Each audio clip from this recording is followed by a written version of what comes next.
a little bit about ourselves and then kick the shindig off. All right, we give about 2 more minutes and then let Jenna kick us off.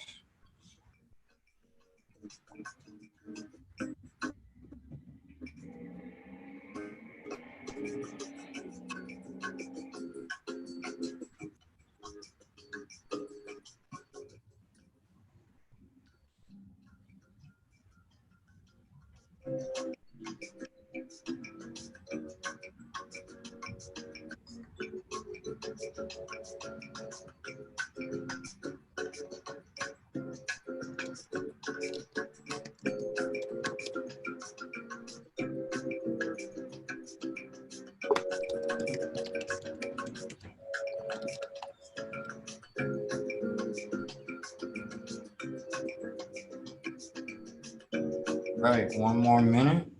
I'm gonna kick things off.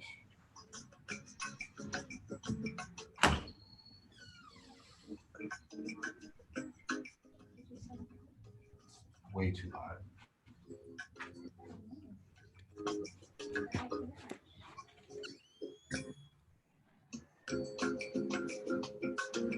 I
All right, Jenna, you want to kick us off now? Sure.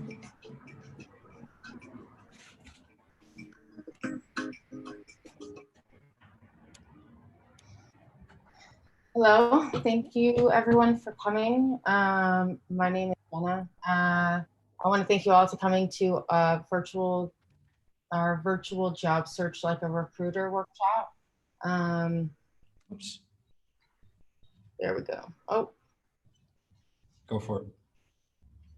so what we've shared with you all to share about yourselves here initially is your name, title, company, or any programs or boot camps maybe you're doing, where you're joining from, something you love, and a quirk, something that's uniquely different about you. Sorry about Um, that. I will start with myself. So my name is Jenna. I am a cloud developer advocate for IBM. I'm currently joining from Detroit, which is where I'm from. I currently work in Austin. So I've been here during the quarantine. I'm supposed to be moving to New York, so we'll see how that plays out, to join the rest of my team. So something I love is, I usually always say the same thing. Something I really love is building community. Um, it's something that has been so important and so impactful for me in so many ways my entire life, especially since transitioning into a career in tech. And there's nothing more important to me than my community. And that means, people that I talk to about just stuff we're interested in, people I geek out with over stuff, people I go to meetups with, people I brunch with, people I try new things with, including brunching. I didn't know that was a thing. I only do it on rare occasion, but it can be fun. Something that's weird and quirky about me, I think there's a lot of things, but I'll go with the usual. So I'm obsessed with tuna. I know it's tuna, but I love it. I'm obsessed with it. I can't get enough of it. I'm very picky. I'm very picky. Definitely a tuna snob. So if it's on the menu, I order it, and if it's bad, I write off the restaurant altogether. So that's just a little bit about me. I have my information here. So as I mentioned, I'm a cloud developer advocate at IBM. I do a lot of different work with developer tooling, different cloud APIs, machine learning, I run a lot of workshops in Watson Studio and some of our different products. I'm getting a lot deeper into building with blockchain now. And I really like just running dope workshops. Like I like creating a space for creatives and for non-traditional and underrepresented people in tech like myself, and creating a space that's our space, so we can do things our way, the way that the positive, collaborative way that the best tech spaces are run. So that's a little bit about me. Feel free to connect with me on social. I'm Jay Written. If you type in a URL and you add Jay Written, you'll probably find me. So that's a little bit about me. And I'd like to pass things off to Anthony so he can introduce himself. And we're also going to take some time to just pause and take a moment to address what's going on, where things are at, and how we can all come together during this time.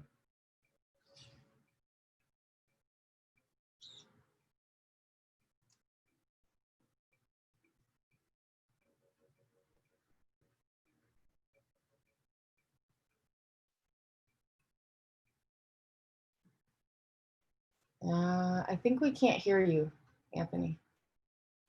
You're muted. Oops, I was on mute. All right. All right, Okay, I'll start go ahead. over. Yeah, you can hear me now. Good, right? Yes, perfect. All right. So my name is Anthony Holloway. I lead recruiting here at Wobot, and we are a mental health chatbot that's scaling digital therapy. So you can download it free in the App Store. But in terms of scale, within the first day our app was live, we actually had more conversations with our users than a therapist could have in a lifetime. So our goal isn't to replace therapists or to replace medicine. However, we see technology playing a huge part in making mental health tools not only fun and engaging, but accessible. So I'm building the team that's helping us do that. And about 3 years ago, I'll tell you a little bit about my story, but about 3 years ago, I started at Dev Bootcamp and met Jenna. And she's a really special person. And I feel like I have these people in my lives, but people who are gritty, man. I don't know, maybe it's the East Coast in me, but people who really apply themselves, and especially people who like on paper just don't have the qualifications, but just more than others. Like those are people that I'm attracted to. And that's why me and Jenna have been friends for so long and why we're hosting this webinar. As far as what I love and something that's a quirk about me, what do I love? Lately, I love typography and calligraphy. So just drawing words, letters, different scripts. Really falling in love with design lately and starting to draw more, which I did as a kid. Um, and then quirk, if you can see me on my video, one of my quirks is that I can juggle, and that I learned how to juggle in about 48 hours, and I haven't stopped since. But it's a very great tool when you're stressed. It's very good at developing your peripheral vision, which can help you read faster. Plus, it looks freaking cool. So yeah, that's something weird about me. And if this whole recruiting thing doesn't work out, I can join a traveling circus. As far as the climate in the current world, me and Jenna have been talking about this, and I've been talking with others about it. And there is definitely a cocktail of emotions swelling up. The ones that come to mind for me are rage, exhaustion, fear. Um, and I know that that's probably coming up for a lot of you, especially communities of color, as you think about your family, your loved ones, whether they're going on a jog or being routinely stopped. And we're in an interesting time right now. Me and Jenna were talking about this and just thinking about what side of history do you want to be on? So yes, we're running this webinar, but more importantly, as Jenna mentioned before, community is massively important for us. So yes, we're going to give you skills. Yes, we're going to talk about how to job search like a recruiter right now. But what we want you to walk away is feeling you really love confidence and responsibility. And we want you to join our community and uphold those. So what that means to us is love, meaning like you're not alone. If you're feeling afraid right now, if you're feeling exhausted, if you're feeling enraged, right? That's really one of the dominant feelings for me. You're not alone. Secondly, confidence. So we want to give you some skills. We want to give you some resources. We want to open the community up to you. So you can see that you can do the things too, right? If you want to work at IBM, you could do that. If you want to lead recruiting at a mental health startup, you can do that. And then responsibility, this idea that you must, right? So if you leave this webinar and you're energized and fired up saying, yeah, it's great to job search like a recruiter, but I have a moral obligation and a moral responsibility to find my life's work, because that puts you in a position of power. If you want to be a lead, if you want to be a designer, or if you want to be a recruiter, or if you want to be an engineer, that's great. But all of these, all of your passions, a quote that I heard that I think sums it up is, your passion is for you, but your purpose is for others, right? So I want people to leave not only joining this community that we're building, but also leaving with a sense of responsibility of, all it takes is one person to change the world. All it takes is one person to speak up. So tangibly, what that looks like, for Jenna and I'm going to be speaking with an organization called Create the Space. And what they're doing is, a gentleman named Denzel created this platform for Black men to specifically get together and share their vulnerable truths, share their pain, share their agony, but also share their love and their joy and their grace. And specifically, he has Black men come and speak, but he asks one caveat of all his speakers, including myself, which is, don't prepare any content, don't prepare anything. Just get up there, speak from your heart, and be present. So those are small, tangible things that I myself is doing, and Jenna herself is also just organizing events, having one conversation at a time with people. And I saw our former president, Barack Obama, address the country today about an hour ago. So yeah, anything else you want to add there, Jenna, before we dive in?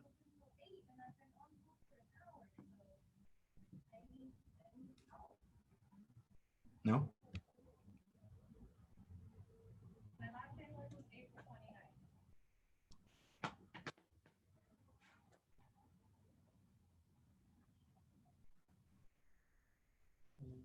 I think you may have frozen.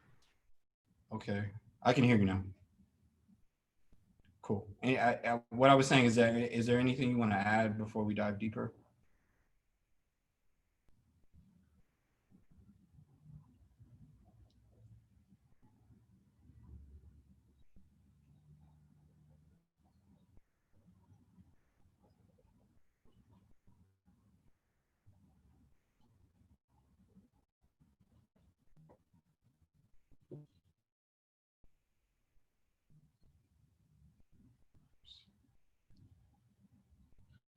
Okay. Can people hear me? Good. All right. I thought oh man, my man, Tiffany, Edson. Sorry, I'm actually seeing faces now, so I'm like happy to see y'all. All right, we're gonna keep moving on. I just wanted to I was sharing my screen, so I was unsure of if people could see and hear me. All right, cool. We're gonna keep on going. Sorry, everyone's using up the bandwidth here. I'm All right, back. cool. I'll just, hey, just speak up if I'm going through the slides and I freeze or anything. Also, take yourself off mute. Speed up. We love to hear your voices. So I'm going to talk about how to win your dream job without applying online, and more specifically, how to job search like a recruiter. So what we're going to go through today is the mistake that 90% of candidates make and exactly how to avoid it, how to be 20 times more likely to land a job in 90 days or less, maybe even faster, and how top performers, right? Like how do people who get those best jobs ace interviews and secure the bag?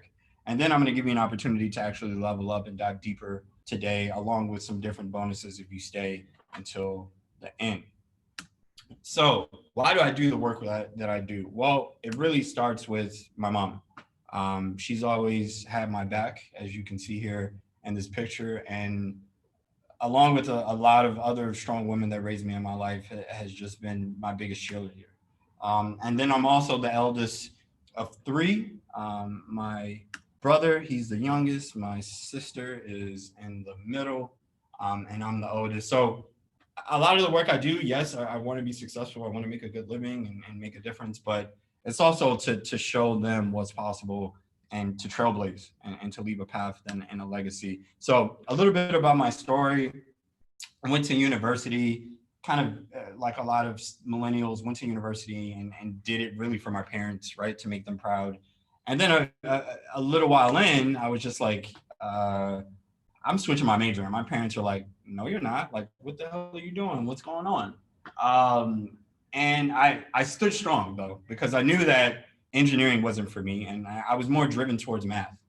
So it worked out, grandmas were happy, graduated with a degree in mathematics. But then I thought to myself, what the hell do I do with this degree?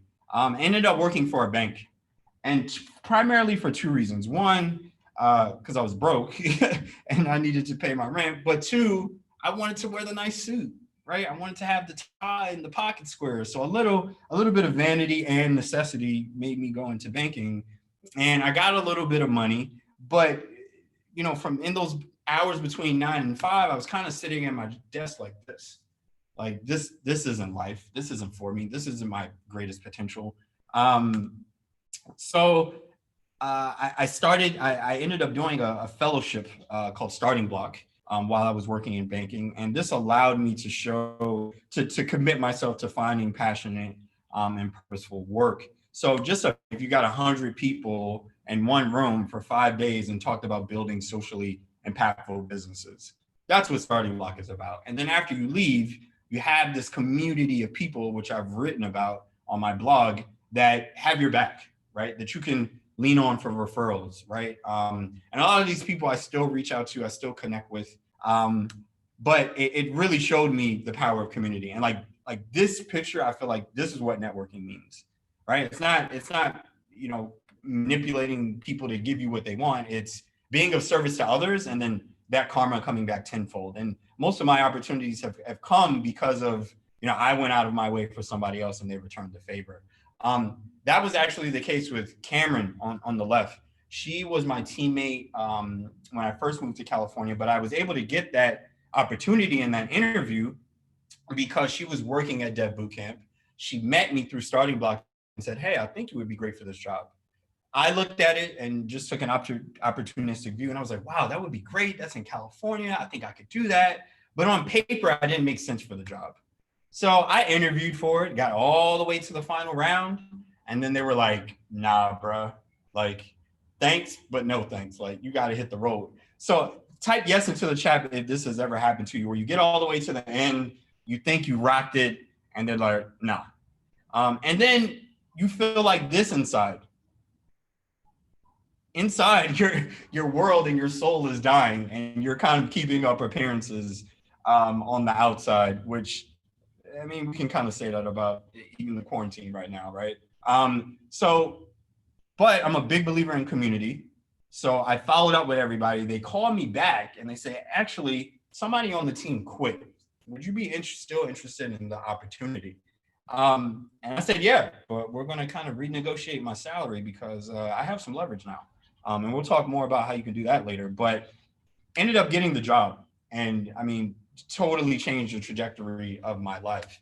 So that's where I started at Dev Bootcamp as a coach, helping individuals and candidates from underrepresented groups get their first engineering job. And that's how Jenna and I met, because she came in with very little engineering experience, went through this 18-week grueling boot camp, really applied herself. And not only that, a lot of people go through the boot camp, but they fake the funk. And I'm going to say that, like, a lot of people, and this is why you got to be resourceful, because whether you get a boot camp education or a Harvard education, you got to work your network. And Jenna did that, like, and that's why we're still friends, because there were people more talented than her that she outworked. And that's what this webinar is going to give you, a framework for how you can actually strategically achieve similar results. So I got the job, I'm dancing, I'm happy, I'm calling my friends, and I'm milli rocking my way on over to the West Coast. So that was Dev Bootcamp. And in the past 3 years, I've had 3 career transitions that I want to tell you about. Dev Bootcamp, which I spoke about a little bit, got to work with some amazing people. That's Cam right now, which was my referral. Got to go to some amazing places. This guy is actually Max, brilliant computer scientist. You could never tell from his get up, but he loves Prince. And yeah, just formed some lifelong relationships. Got to travel to Miami with my team and go on a retreat. So you can only imagine, I moved 3,000 miles across the country to a job that I love. I'm actually starting to get good at it, right? And then 9 months in, the company's like, we're shutting down. Now, mind you, I moved to California. I didn't have, family or friends or a couch that I could crash on. I had my boy Min, who's on the webinar, but he was all the way in LA in Orange County. So it was really like figure it out in the Bay. And I was tight. Like, I was heated, y'all. Like, I mean, not only that, but I was afraid, right? I did not know what I was going to do next. I mean, I had all my eggs in one basket, literally. But then I joined another company called Outco, ironically, through a referral. Again, you're going to see a pattern. I got a referral to Dev Bootcamp. I got a referral to Outco. And they have a 5-week program where they teach engineers how to master the technical interview.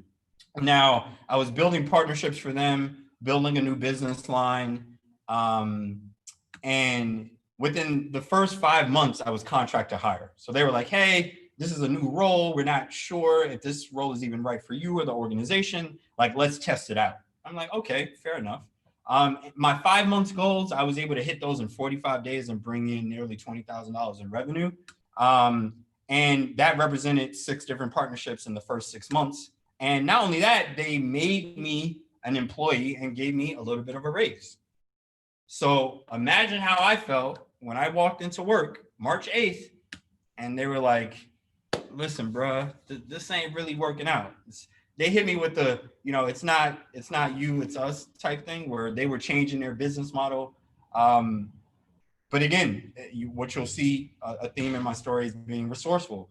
I wanted to blow that place up. Like, I felt like I put my life into that, and did the best work I possibly could, and I was let go, right? So type yes into the chat if that's happened to you, if it's happened to you recently because of COVID, because I feel your pain. Again, I want you to feel love. You're not alone in this.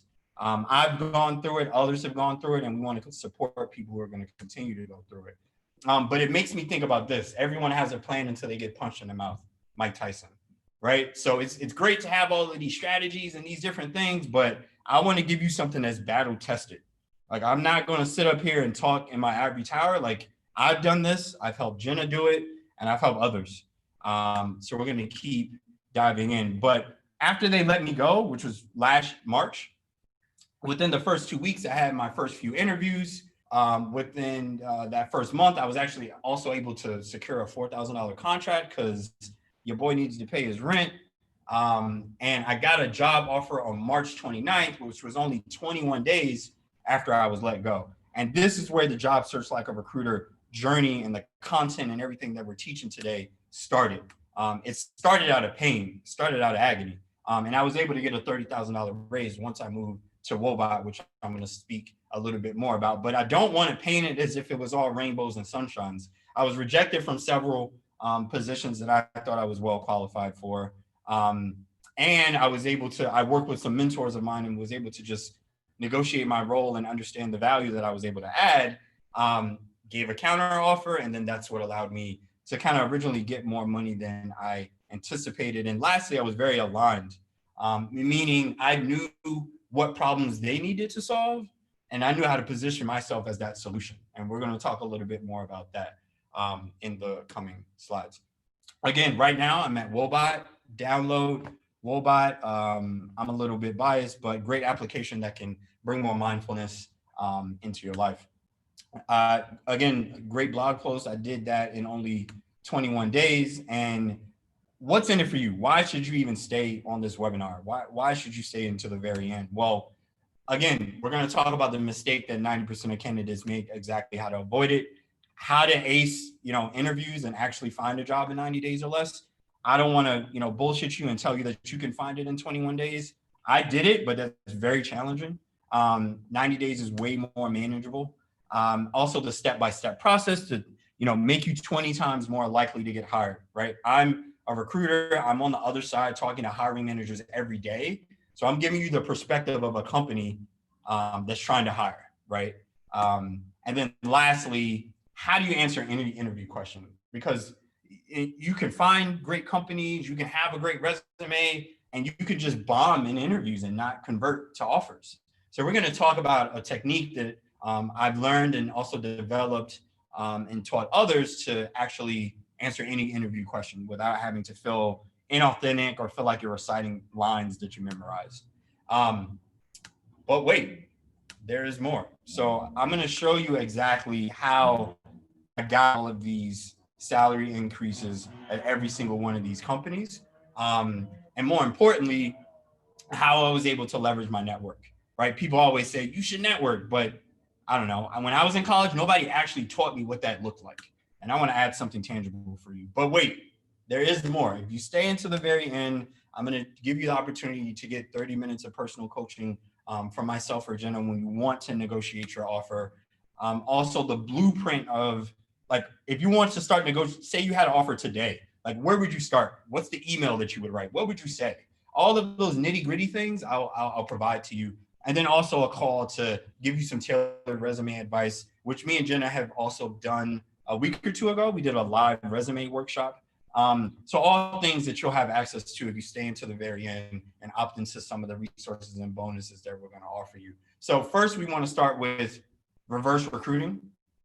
The next thing we're going to do is talk about your big domino, right? How do you prioritize and set a direction such that you're not getting fatigued and discouraged along the process? And then lastly, your interviews, right? Once you have an idea of how to find jobs, what you're looking for, your unique value proposition and what you bring to the table, how do you articulate that, right? That's kind of the trifecta that we want to teach you tonight. So just remember, for the next 45 minutes, I work for you.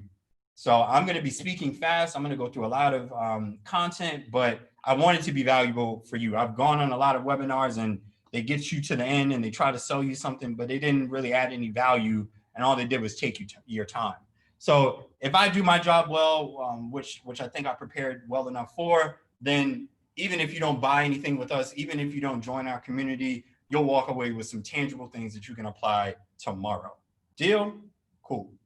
So what is the mistake that 90% of candidates make and exactly how to avoid it? They don't apply to jobs in the exact same way that companies fill jobs. Let me elaborate on that. 80% of open jobs aren't even listed online. Yet, what do most people do? They pick up their resume, they dust the cobwebs off that bad boy, and they shoot out as many applications online as they can. Why? Because that feels productive. But it's not the most effective way. And we're going to talk about a more effective way. And I learned a lot of this from Lou Adler. I told myself I want to be the best at recruiting. I want to be the best at building world-class teams, and I want to help others find their life's work. And when I decided, when I set out on that quest, I wanted to read from the best. So I don't have an affiliate link. I should talk to Lou about getting it because I share his book so much. But order this book. It's the Essential Guide to Hiring and Getting Hired. And why I love it is because in one chapter, he'll give advice to the hiring manager to say, hey, this is how you should write your job description. This is how you should ask certain questions. And then in the next chapter, he'll say, hey, candidate, based on the advice that I just gave the company, here's how you need to prepare for your interviews. So it's like, I couldn't find a better book that would prepare you in terms of whether you're hiring or trying to get a job. And a lot of his surveys and others show that 85% of jobs are filled via networking. Again, the stat that I started with, 80% of jobs aren't listed online. PayScale, a platform where you can find some advice on negotiation, also did some work. And what they looked at, they had an NPR interview where they said, again, 80% of jobs are never listed. And the president of Career Horizons told NPR that, again, 70 to 80% aren't published, but 70 to 80% of people are spending their time looking on job boards, surfing the internet, as opposed to actually getting out there, talking to real people. Right now, you can't really, quote unquote, get out there, but everybody's quarantined. Shoot a DM, send a LinkedIn message, hit somebody up on Twitter. We're going to talk more about that. But first, I want you to just buy into this idea that you're not broken. How you've been applying to jobs is broken. And there's a big difference between that. And if I can help you bridge that gap, then I'll be very happy. So how do companies actually fill jobs? Well, again, I can speak from my experience, having been at an early stage startup for the past year and hired a lot of people. But we first start internally. Is there somebody that we can promote? Is there somebody that can, on a part-time basis, maybe take on some of this work? So you got a lot of people internally trying to shoot their shot too before you even know about the job. Next step is networking, right? And I talked about this. These are referrals. So a company, before they put anything online, will say, hey, Tiffany, do you know anybody who's a front-end developer? Hey, Min, do you know anybody that's in social media marketing, right? And they'll do all of this before they spend the time and energy and try to, again, reach out to their network before they put $1 into advertising. And Cultivated Culture, Austin Belkak, he's a good resource to follow. He has a great blog. He has some courses as well. But this is from his blog post, and he talks about referrals are the most effective way to get hired. So what you'll see here is, again, most candidates are applying online, but most companies are making their hires through referrals, right? Not only that, referrals get hired faster. Referrals can, on average, get paid more. And then also again, it's the biggest channel. So it gives you the greatest opportunity to align yourself. Check out some of his content. He's a big proponent of referrals as well, and someone I've learned a lot from over the past year. And he also wrote a great blog post on some of the research that he's done in terms of how's the job market changing with respect to COVID-19. Yes, there's a ton of companies that are freezing hiring or even closing down and furloughing and firing people, but there is a ton of companies that are still hiring, right? So educate yourself. We'll follow up, so no need to remember all of these resources. We'll share them after the webinar. Step 3 is resume search. So this is where they actually go online, go on LinkedIn, and go different places and start typing in keywords for the particular role that they're looking for, right? This is where they're kind of playing with that Rubik's Cube of SEO key terms to try to find the perfect person. And on average, recruiters take an average of 6 seconds to scan your resume. So what a lot of people, the mistake that they make is that they try to make their resume their life story.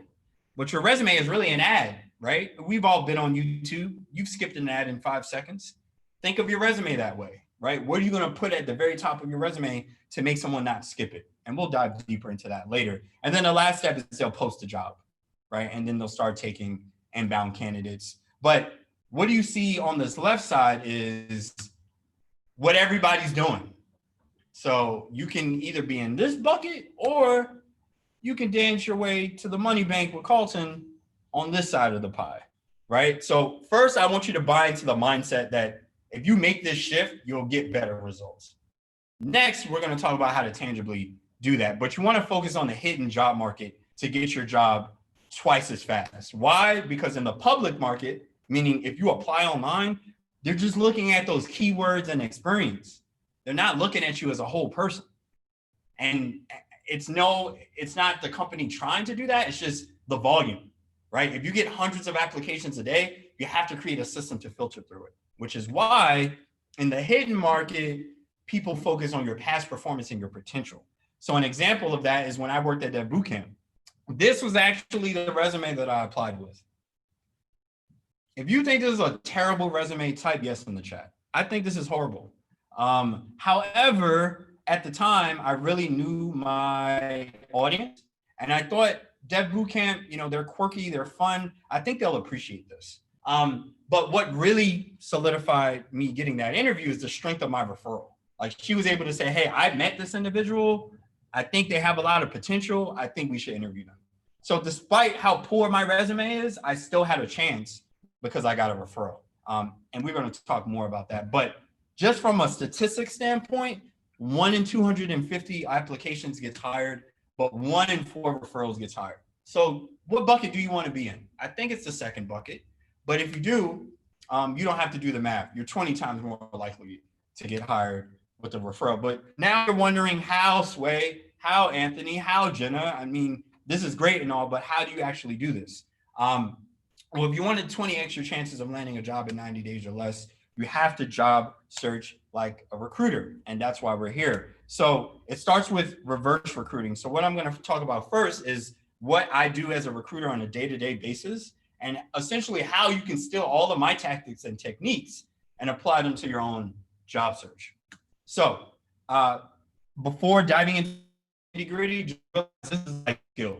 Like, with this skill set that I'm about to show you, you could start your own company. You could raise millions in capital. You could solve really hard problems by not being afraid to reach out to people for help and resources. And if you master this skill, regardless if you're a marketer, in sales, HR, engineering, tech, non-tech, you'll never be afraid to find work again.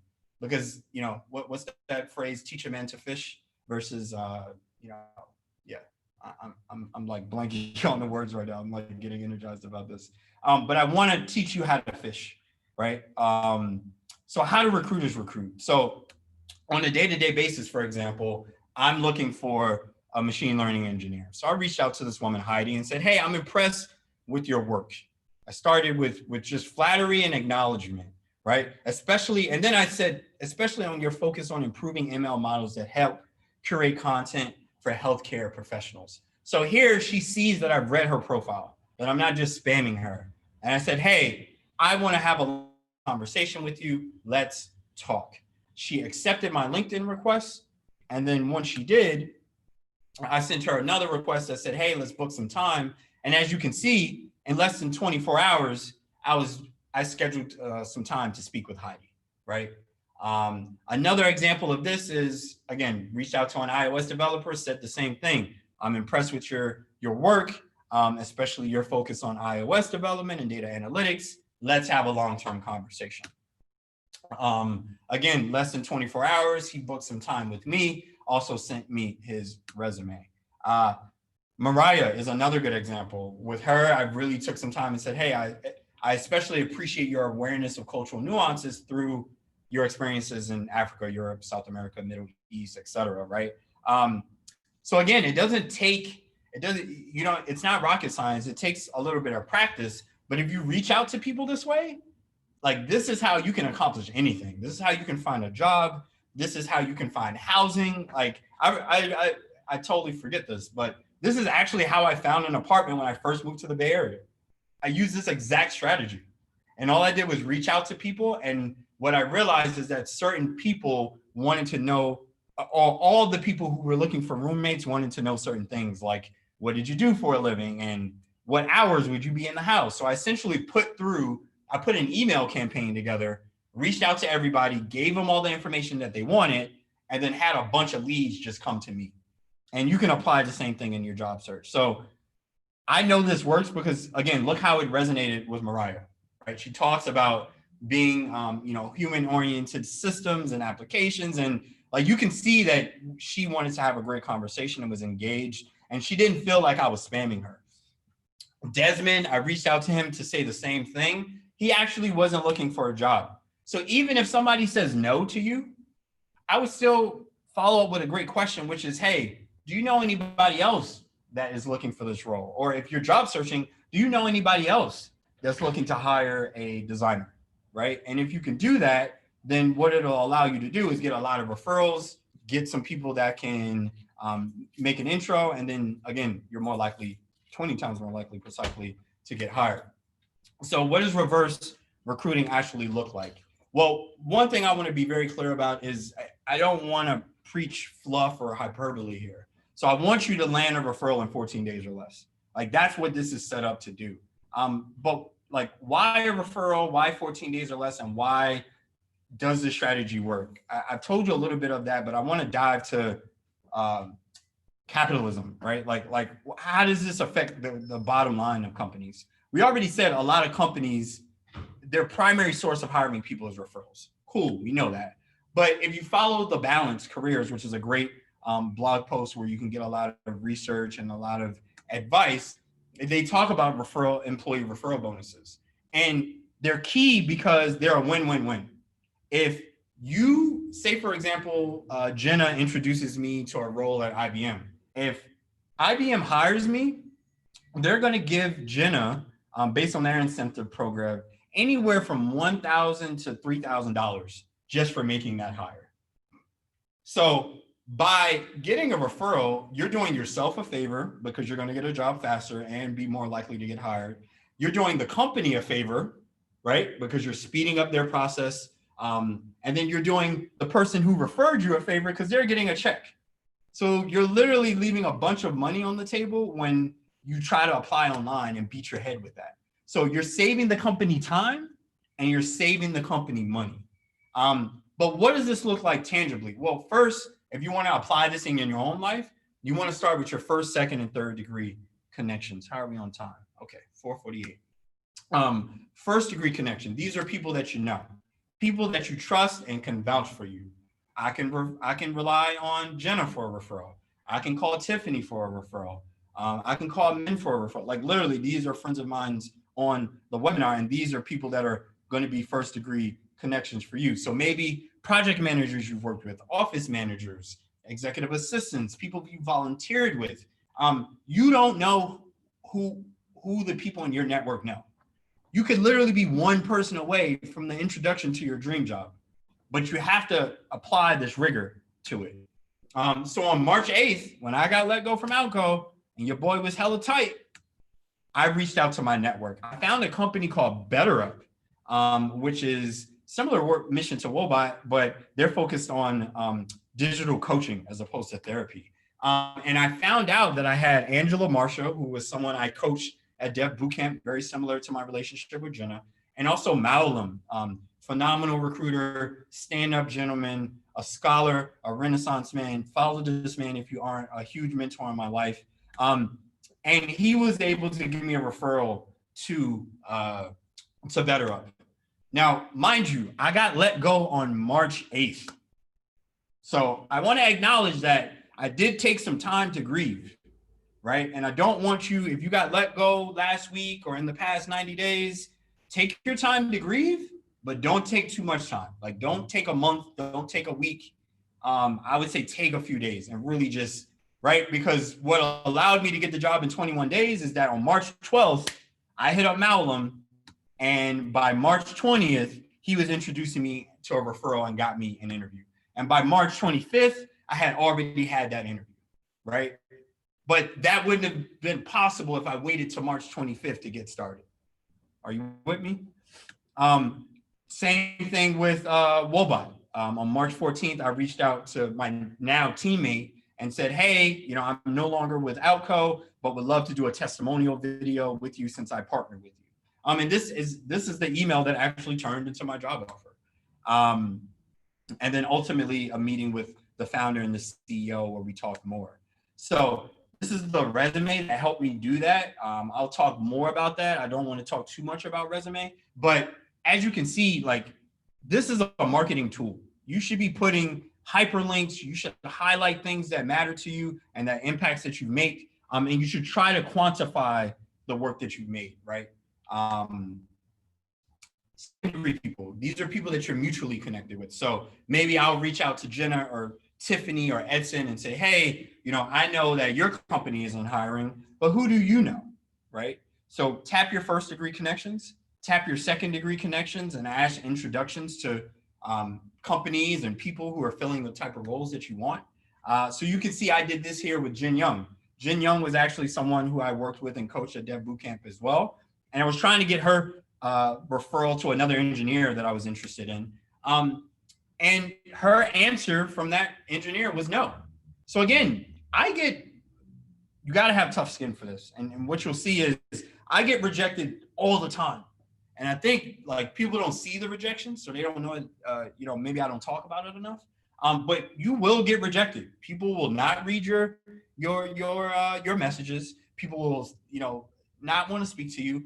But statistically, if you talk to enough people, you're going to get the answer that you want. And my point in sharing this slide is even if people say no, at least it's a quick answer. At least it was a quick no, right? Type yes into the chat if you've applied to a job and you were really excited about it and they just never got back to you. Or a month later, they sent you an automated rejection email, right? I want to help you alleviate that pain. And some ways that you can do it is just reaching out to people and getting a quick no. But statistically, if you do it enough, those can turn into yeses. Work the same way with Sean, where I reached out. Again, I mentioned my mutual connection, which made it more likely for Sean to book some time with me. So those are your second degree or connections that your first degree have introduced you to. And if you haven't spoke to your first degree about it, mention it to your second degree connection. Again, if you ask enough, you'll create your own luck. The third degree people are you don't know. So with these folks, you want to be way more aligned. So for example, Gloria Yee reached out to me in February and said, hey, Anthony, I'm very interested in joining Wobot. I'm passionate about technology and mental health. If there's any openings that might fit my background, let me know.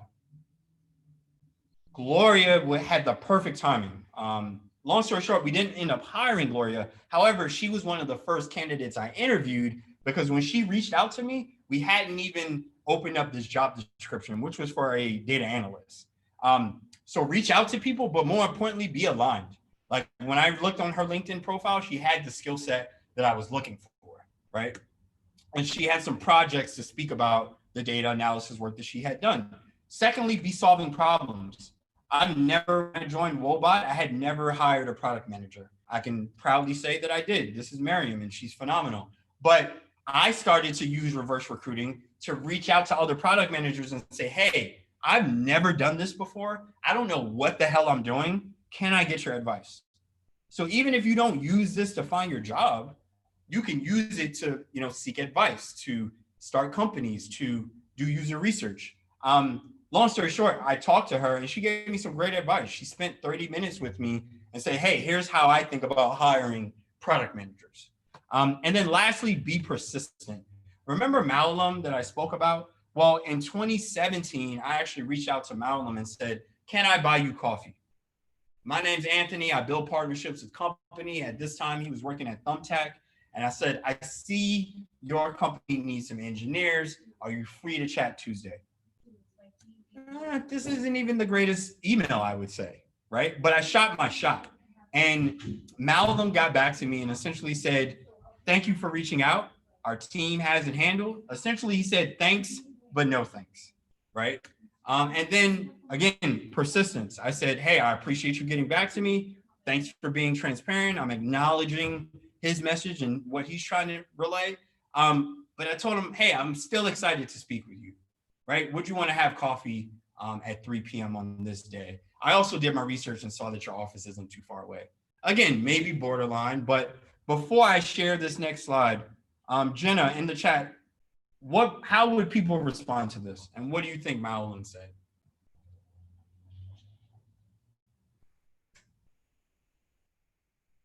Let's see. Yeah, so add to the chat what you think his response was to Anthony's email here. So Tiffany said, I think it's a bold move, sure. A little bold, okay, I but think concerned. yes. Someone said I'm too busy. Sure, would love to. Okay, cool.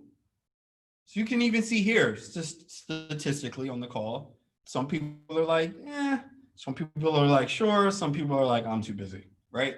So we'll talk more about this later, but the more people you the more people you reach out to, the more statistically you're going to be likely to get a yes. So Marilyn said, persistence is key. I sent you an invite for coffee. Now, again, this isn't going to resonate with anybody. I could have even wrote a better email, but I mean, you miss 100% of the shots that you don't take. And you have to be reaching out to people versus applying online if you want tangible results. And more importantly, if you want quicker results. But again, you're wondering how. So now that we've talked about first, second, and third degree connections, here's the messages that you need to be putting out. Before we get to the messages, I want you to establish your calendar. Now, this is going to seem like a little counterintuitive, but remember when I spoke about Galena? When I met with her, I shared my little link here. And I kind of laid out the red carpet for her and said, hey, you don't have to give me no back and forth answers around when you're available. Like, let's just pick a time based on what I've shared. And when she clicks that link, she opens this up. So what that allows you to do is schedule these calls, whether they're interviews or exploratory calls to learn more about a role. And you do it in a way that's easy, that makes it easy for this person to say yes. So you must establish your calendar, because not only does it save this person time and yourself, you're going to get brownie points, right?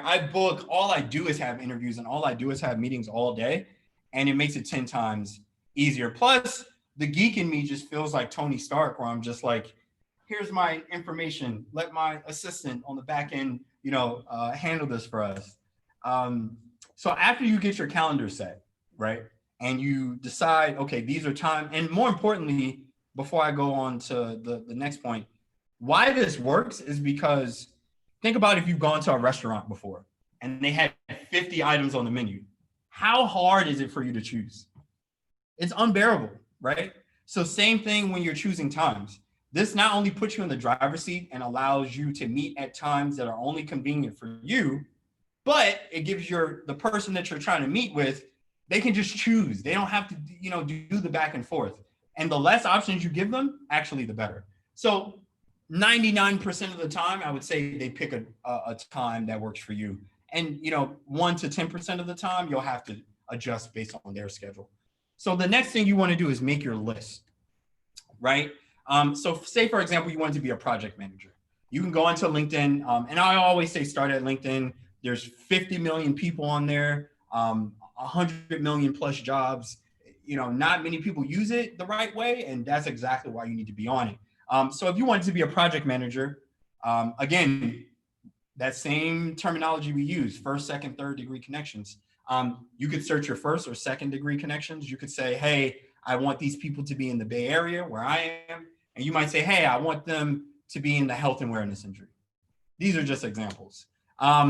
But what you'll get is a screen like this where you have a bunch of people, all of them either your first, second, or third degree, second in this case.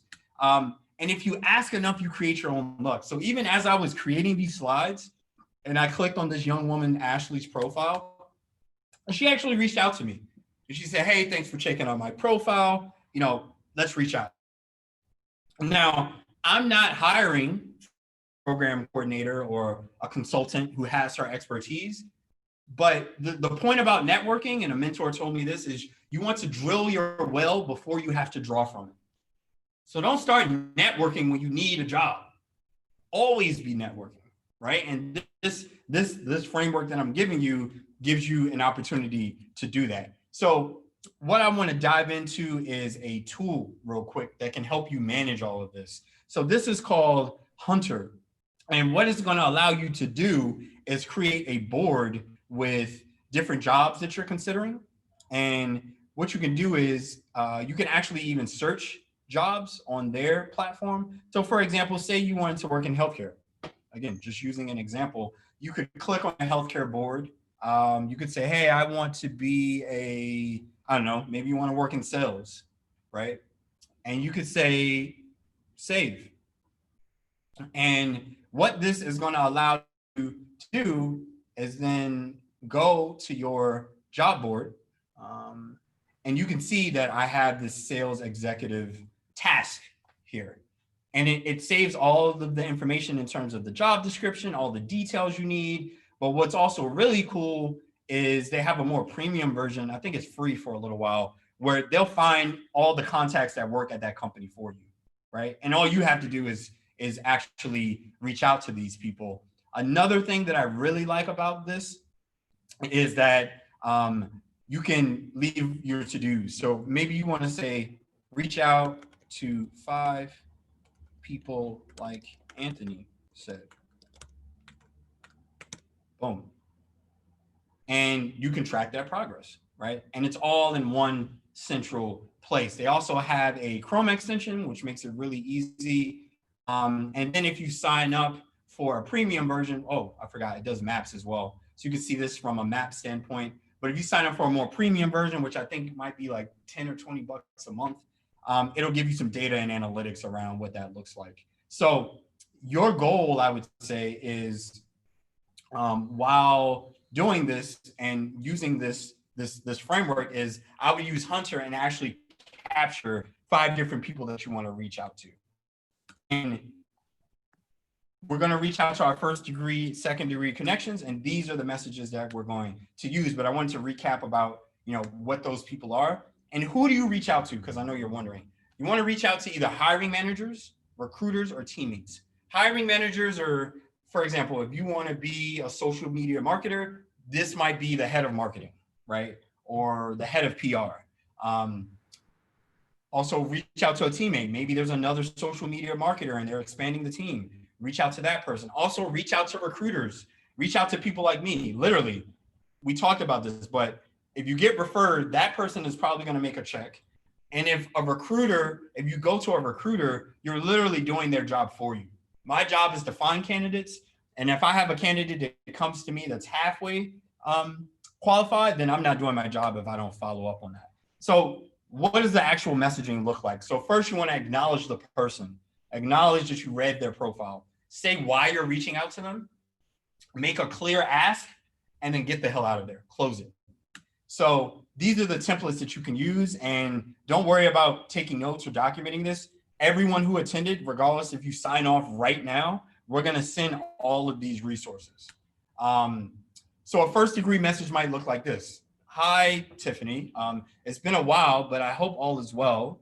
I came across this particular role at your company or this other company. I'm interested in learning more. Would you be open to having an exploratory conversation about how I might add value in this role, right?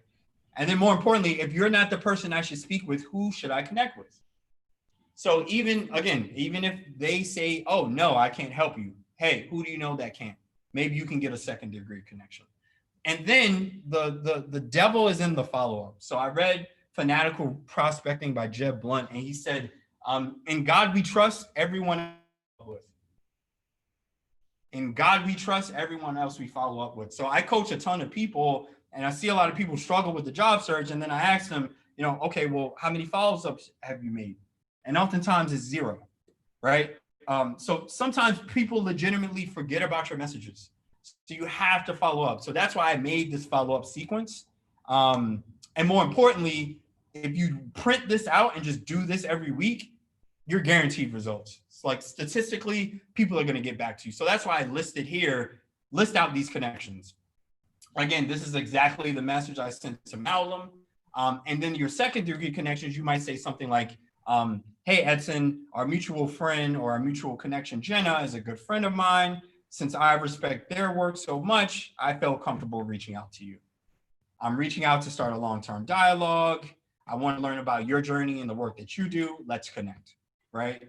So you're telling this person, like, this is why I'm reaching out to you, right?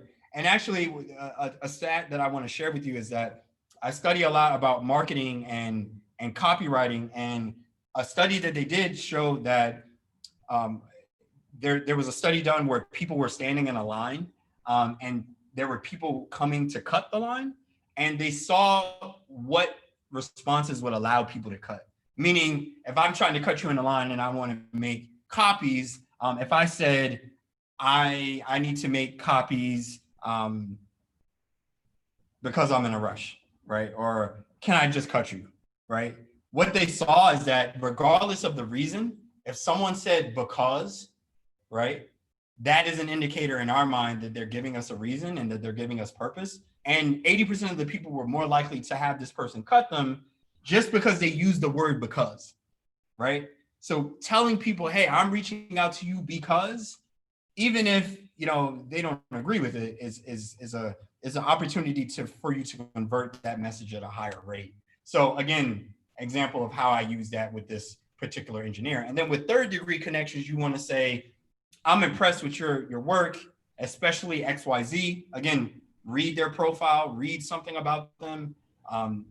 Again, this isn't like you don't have to kiss their ass, but really like show some authenticity and show that you did some research about them. And again, you can print out this document, you can save it, and you can just list everybody that you're going to reach out with. And if you did this, you're going to get results like this and land a referral in 14 days. So if you want to land a referral in 14 days, and after I kind of share this, I want to stop for some Q&A before we go to the next session. But you need to be reaching out to 50 to 100 people per week. Notice I didn't say applying to 50 to 100 jobs per week. Reaching out to 50 to 100 actual people. And that may sound a lot, but in actuality, that's 10 to 20 people per day, Monday through Friday, not even counting weekends. So even if you had a full-time job, you can do that. And if you don't have a full-time job, then you definitely get 8 hours a day to do this, right? But it comes down to a sales term, which is this idea of a funnel, right? This idea at the top of the funnel, you have a bunch of people that you talk to that are leads, and slowly but surely, they start to become customers. In your case, these are offers, job offers that you might have. So even if all you did was use LinkedIn, email, and Twitter, and you did what I said, just reach out to 150 to 100 people per week. This will lead to roughly 2 to 3 referrals. And with 2 to 3 referrals, with that funnel, you can actually get 1 or 2 offers. So I set it up this way because I want you to ideally get 2 offers so that you can leverage them when you negotiate, right? So this is the funnel. Like, these are the numbers. It's very, very simple. Is it easy? Not at all. This is very hard work. And a lot of people are going to either not read your message or not get back to you. But if you send out 100 messages, I guarantee you at least one person will get back to you and your message will resonate with them. So again, do you want to be in the public market where people are applying and just getting rejected left and right? Or do you want to be in the hidden market and dance your way to the money bank? So where do you look? We're going to talk about that next. Before I dive in there, I want to stop because I know I'm going a bit fast. Are there any questions that folks have right now, Jenna, or any comments that you maybe saw in the chat that you want to share? Somebody said, someone literally unfollowed me because I asked to talk to them about what they do, like an informational interview. Okay. That's their loss. Yeah, sorry, that was me. This is Clene. Can you hear me? Hey, Clene. Hey, how you doing? What's up? Yeah, so no, it was basically just trying to get an informational interview about what they were doing because they had their hands in different things, but they were very successful with it. And so I guess that kind of turned them off because I didn't know them, but that's neither here nor there. It's like I know that people are kind of guarded in the sense that they're just like, oh, people just want something from me, but I genuinely just wanted to learn about that person. That was in reference to the reaching out if somebody doesn't respond or what have you. Can I respond to this first? I'd like to say something first. Yeah. Oh, go for it, Jenna. That is not someone that you want or need in your network. or your community. Right? Like the people, like there's a saying, you're an average of the people you surround yourself with. So I'm very protective of myself and my space. And not only do I like surrounding myself with people who are motivated, not necessarily successful, but I don't need the negativity. I don't want that to be a reflection of me or what I'm about. So I make sure that anyone that is in my space, we have a genuine connection or they're a genuine acquaintance. They are community driven. They are collaborative, creative, have a growth mindset, right? Their loss, 100%. Gotcha. Yeah, and I would say, Claire, our relationship is, I think, a testament to that, right? Like we met at an event, you kind of followed up with me and said, hey, like, let's stay in touch, let's talk. And I was like, yes, right? Like I saw the work that you were doing. I said, hey, like, this is someone I need to support, right? And yeah, that person is just, that's their loss, in my personal opinion, anyway. Thank Cool. you, guys. Any other questions, comments before we keep moving? I have one question. Sorry, if anybody doesn't have a question, just go ahead. That was just a statement, but okay. Any others in the chat or anybody else want to speak up? If not, we have plenty of time for Q&A later. But I know I'm moving a little fast. I know this is a lot of information, and I want to just get a temperature check before we move on. If we're good to go, then I'll keep chugging. Yeah, we're good. Cool. So where do you look? Start looking at LinkedIn. Jenna, if you've joined this webinar and continue to join it and stay in touch with our community, she's done webinars specifically on how to master LinkedIn. So I won't go too deep there. But also follow recruiters. Like follow me on this, not follow me on Instagram. Yes, follow me on Instagram if you'd like to, but follow me on LinkedIn. Like again, Mowlam, Albright, Cobby, Josh, Lucy, Whitney, Veronica, Alice. Veronica is a recruiter at Netflix. Allison is a recruiter at Facebook. Chris is a leader in VR. Like even the type of post that recruiters share, I mean, it's a gold mine for leads and opportunities and opportunity to expand your network. So if you're not already, connect with me on LinkedIn, go through my LinkedIn posts and just start finding different things like this. And I'll actually share this in that. Oops. Oh. So yeah, follow that post, follow myself. There's another post that I posted, but I would say start following recruiters because they post jobs, they talk about things, and they could be leads for you. The next thing is Twitter. So many people like spend a lot of time on Twitter, especially engineers, because oftentimes people are getting spammed with requests on LinkedIn. But Twitter, like people can actually speak their mind. Things move in really quickly, and you're limited to 140 characters. But for example, with this young woman, she reached out to Spotify and was just like, hey, I see you're looking for a Black History and Culture Fellow. This is me shooting my shot. What up? Like, this is all I've been saying to y'all. Like, shoot your shot. Reach out to these people. Don't apply online. She, again, made a little one pager about her experience. She even made a playlist to represent, the value that she would add and kind of some of her favorite Black artists from old school to new school. And I love this tweet because it's when someone you don't even know shoots their best shot of their career and it works. So again, create your own luck. Do not sit at home and apply for a shit ton of jobs online. It feels productive, but it's not effective.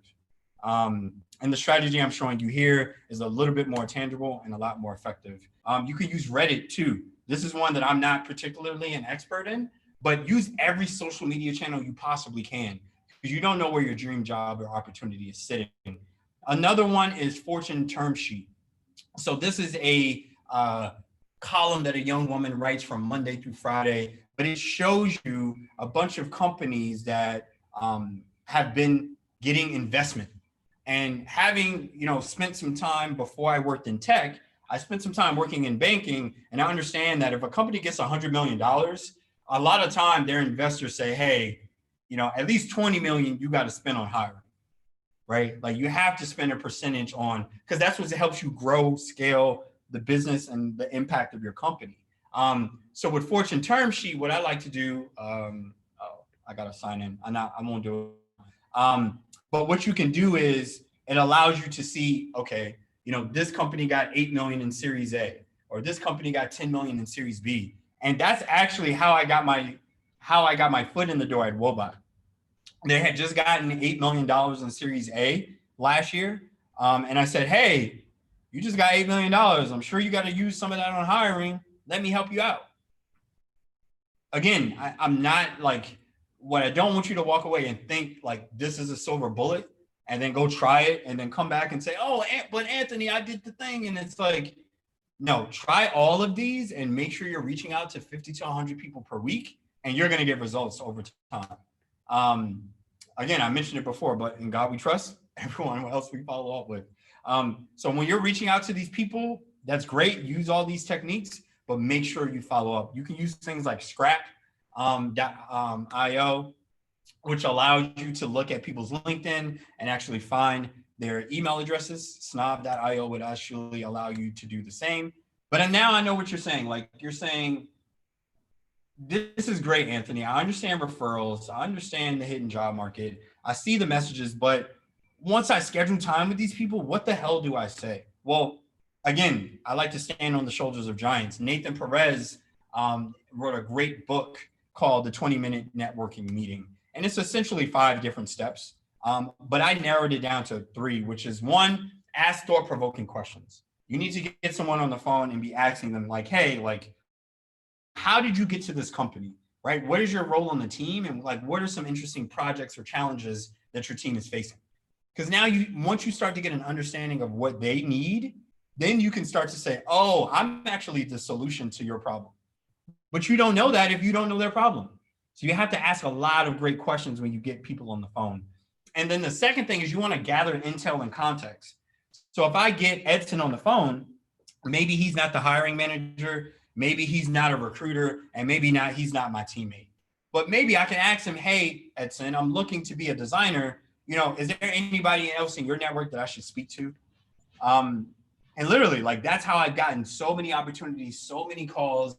That's how I got the opportunity to work with Tiffany on some projects, for Hack the Hood and creating diversity and helping underrepresented groups. But a lot of it came from just creating my own luck, reaching out to people and saying, hey, how can I help you? How can we collaborate?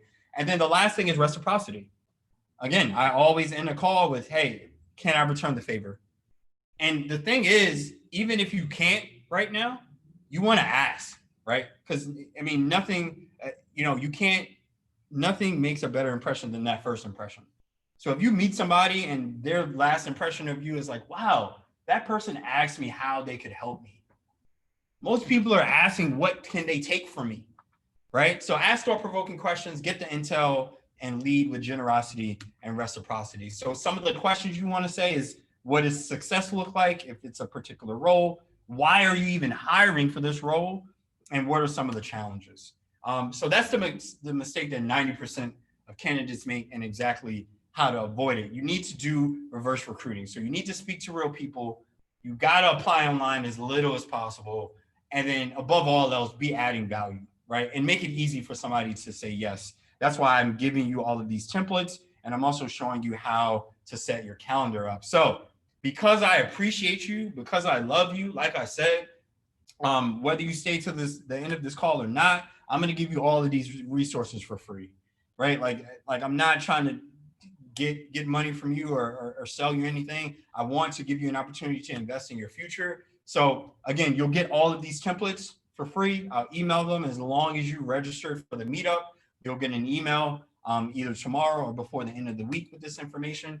And then I'll also have a toolkit of resources with, again, some of the articles that I've shared, some of the tools that we shared, like Crash, or rather Hunter, and we'll go from there. Next is how do top performers, oh, go for I it. just wanted to mention one thing. So due to some of the changes with Meetup, we don't, in GDPR compliance, we don't automatically have your emails. So if you look in the Yes. chat, I have a link there for you to opt in. Thank you. So that's where you'll add your information, and then Anthony will follow up from our Kajabi site with all the resources. Cool. Thank you, Jenna. So how do top performers ace an interview and secure the bag? So now we're getting into, okay, you've been doing the outreach, right? You've been reaching out to 50 to 100 people per day. Again, it sounds like a lot, but you could literally sit down in 2 or 3 hours and have that done for the day and reach out to 10 to 20 people. Again, if you know your audience, so if you want to be a social media marketer, maybe you need to spend time on Instagram sliding into people's DMs. But if you want to be a recruiter or maybe an engineer, maybe you need to spend some more time on LinkedIn, right? But regardless, try every single channel, right? Before, I would say even before you start to send out messages, a lot of you have done this work, but you need to figure out your big domino. So that's, again, prioritizing what you want first, defining a target, aligning your energy, and then taking inventory of your skill set so that you can position yourself. So we're going to walk through this step by step, because oftentimes this is what people skip. Why? Because maybe you just lost your job and need another job in 21 days. You're not thinking about a big domino. You're thinking about cranking some applications out. So it's counterintuitive, but we're going to prioritize this. Next, we're going to talk about interviews, but let's dive into the domino first. So how you going to win if you ain't right within? Lauren said it, and a lot of others, but she probably said it best. And this is what I did when I was let go on March 8th, right? This is what allowed me to write that blog post. And it's really 4 simple steps. Prioritize first, right? If money is important to you, which most of us it is, put a number on it, right? How much do you need to make? Is it $80,000? Is it $70,000? Is it, right? Really put a number on it. And prioritize, like, if money is the number one, what's the number 2 thing? Your commute. Not many of us are commuting right now, but I mean, maybe when the world is out of quarantine, you want to think about that, right? Do you want a fully remote job? Maybe, maybe not. But particularly for me, like, I don't want to sit in traffic. I've never even owned a car as an adult. I've taken public transit my whole entire life, but I've also made that a conscious decision of mine, right? So what are your priorities? Is it money? Is it your commute? Is your manager? For most people, it's those 3, right? But now you got to stack rank them and say which ones are the most important. So we created a document for you to do that, because people often become unfulfilled in their lives and their careers when their time and energy isn't aligned with their priorities or what's most important to them. So if you spend just getting clear on that, again, most of us know what we want, but writing it down, I mean, it makes it crystal clear. And then again, as your life changes, whether you have children or whether you want to change jobs, like, your priorities can change and you don't have to feel guilty about your priorities changing. But write them down first, because that gives you the power. Next, you want to define your target. Michael Hyatt wrote this book, Living Forward. And he said, when you're clear on the what, the how starts to show up. And I didn't understand this for a while. I'm always like, well, you know, how do I do the actual thing? Like, I'm a very kind of like intellectual, like math geek. Like, so I want the formula. I want 1 + 1 = 2. But goals and what we want to accomplish in our life works quite differently. We all first have to commit to the what, and then the how, the resources, the people, the referrals, the connections start to show up. So a tangible example of this is when I started my blog. This is unrelated to my job search, but it's a goal that I set. And I said, I just wanted a blog where people could flourish. I could learn how to write better. I could have fun, and I could be proud. Like, literally, that was the goal, people. And I said, I'll commit to sharing on Facebook, right? And right now, like, even just showing you this slide, I am damn proud. Like, this is exactly what I wanted to create. Something that I was proud of, a body of work that could help people. And even if nobody read this blog, like, I would still be proud of this, right? So I had that intrinsic motivator. So as a result of defining the what and not getting caught up in the how, a year later, somebody reached out to me about a job opportunity because they like my writing. Another woman invited me to a conference in Atlanta where the tickets were like $800 and I got to go for free. Again, it's who you know. It's these relationships that you're building. And I had a blog post go mini viral. So again, that wasn't the goal, but I committed myself to the what, and then the hows just started showing up. So you want to do the same thing. What's your mission, right? Where are you going?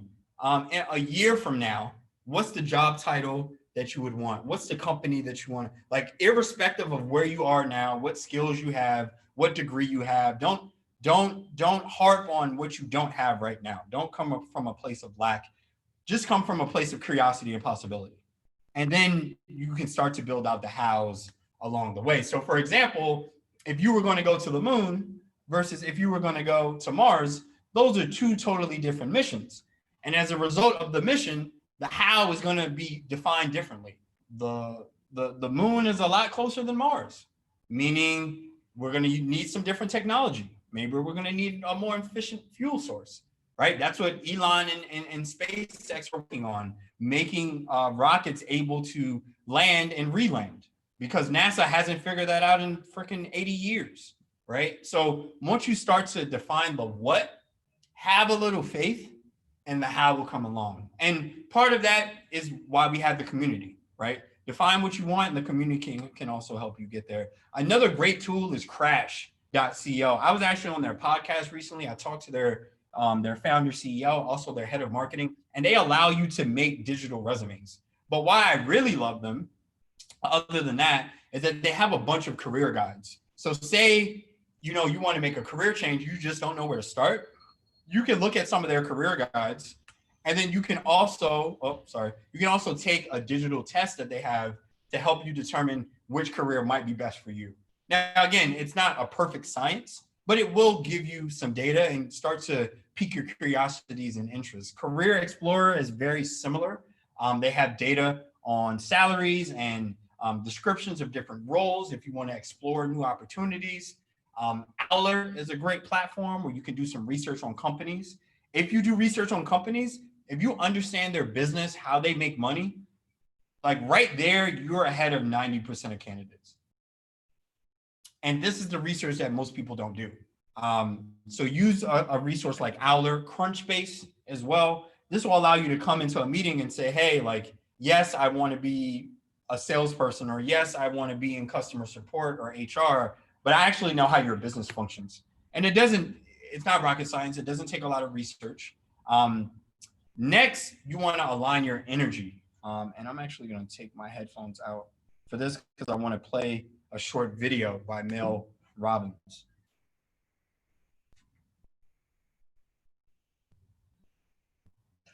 And when you start to find the courage to make decisions that energize you and that expand you, whether they're scary or not, that's when everything changes. And so that's how I actually make business decisions.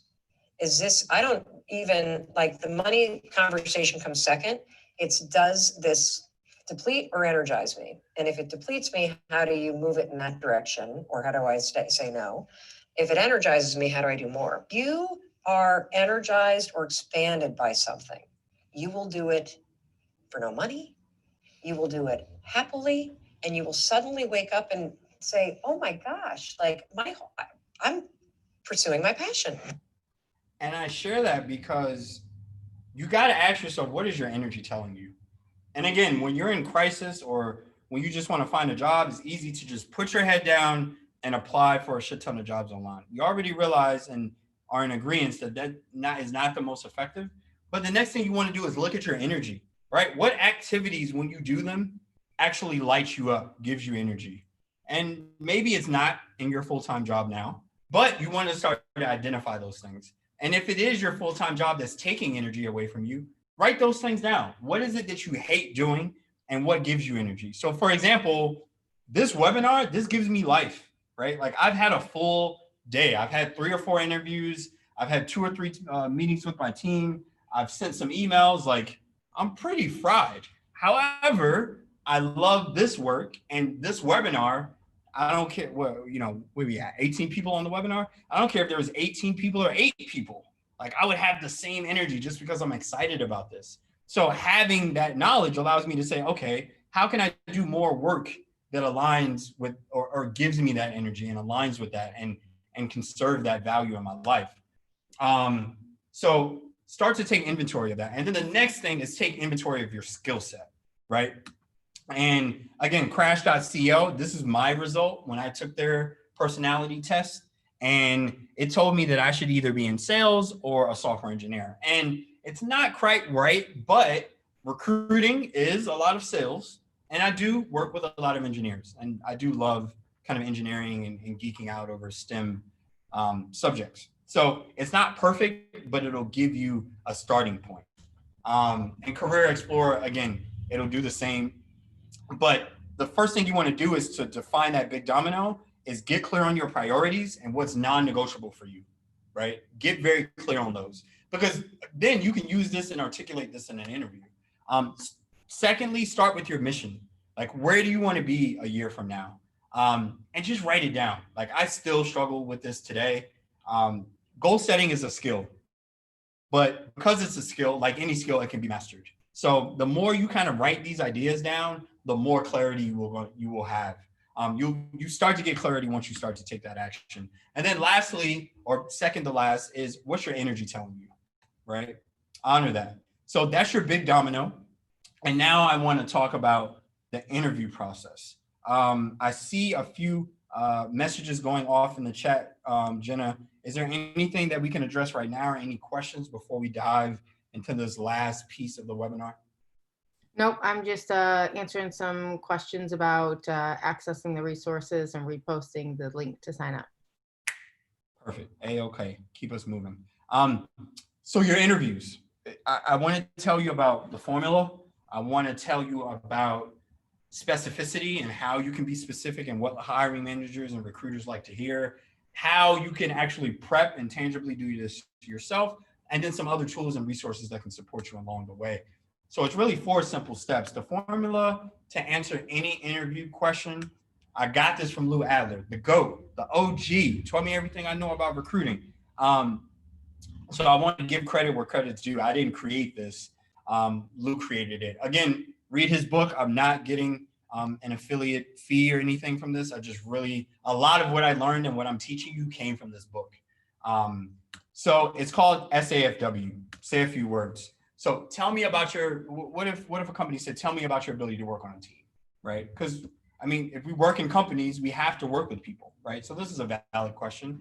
And they might say, when have you successfully worked on the team? So first you want to start with an opening statement, and SAFW allows you to structure it in a way that's on the alignment with a natural flowing conversation. So 1 or 2 sentences, 10 to 15 seconds. I believe my ability to deal with a variety of bunch of different teams has been a big asset in my career. Essentially like, hey, I've done that. I think that's been an asset in my career, right? Again, you're just starting the conversation. You're acknowledging their question. Next, you want to amplify that. Again, 1 to 2 sentences, not very long. You know, in my last job, I worked with 3 different teams and 3 different departments. And here's an example. I got involved in a new marketing campaign. Now, this example might not apply to you, but the framework still holds. So the F is for few examples.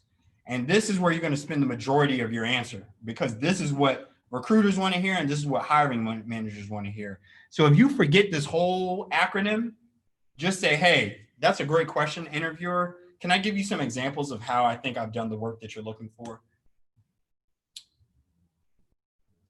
Eddie Murphy told ice cream, and the reason I share it is because he's playing in the street, he gets his ice cream, he's so happy, but all the while he's making fun of these other kids who don't have ice cream. So he's just dancing, he's jigging, he's having a jolly time. And then what happens? He drops his ice cream.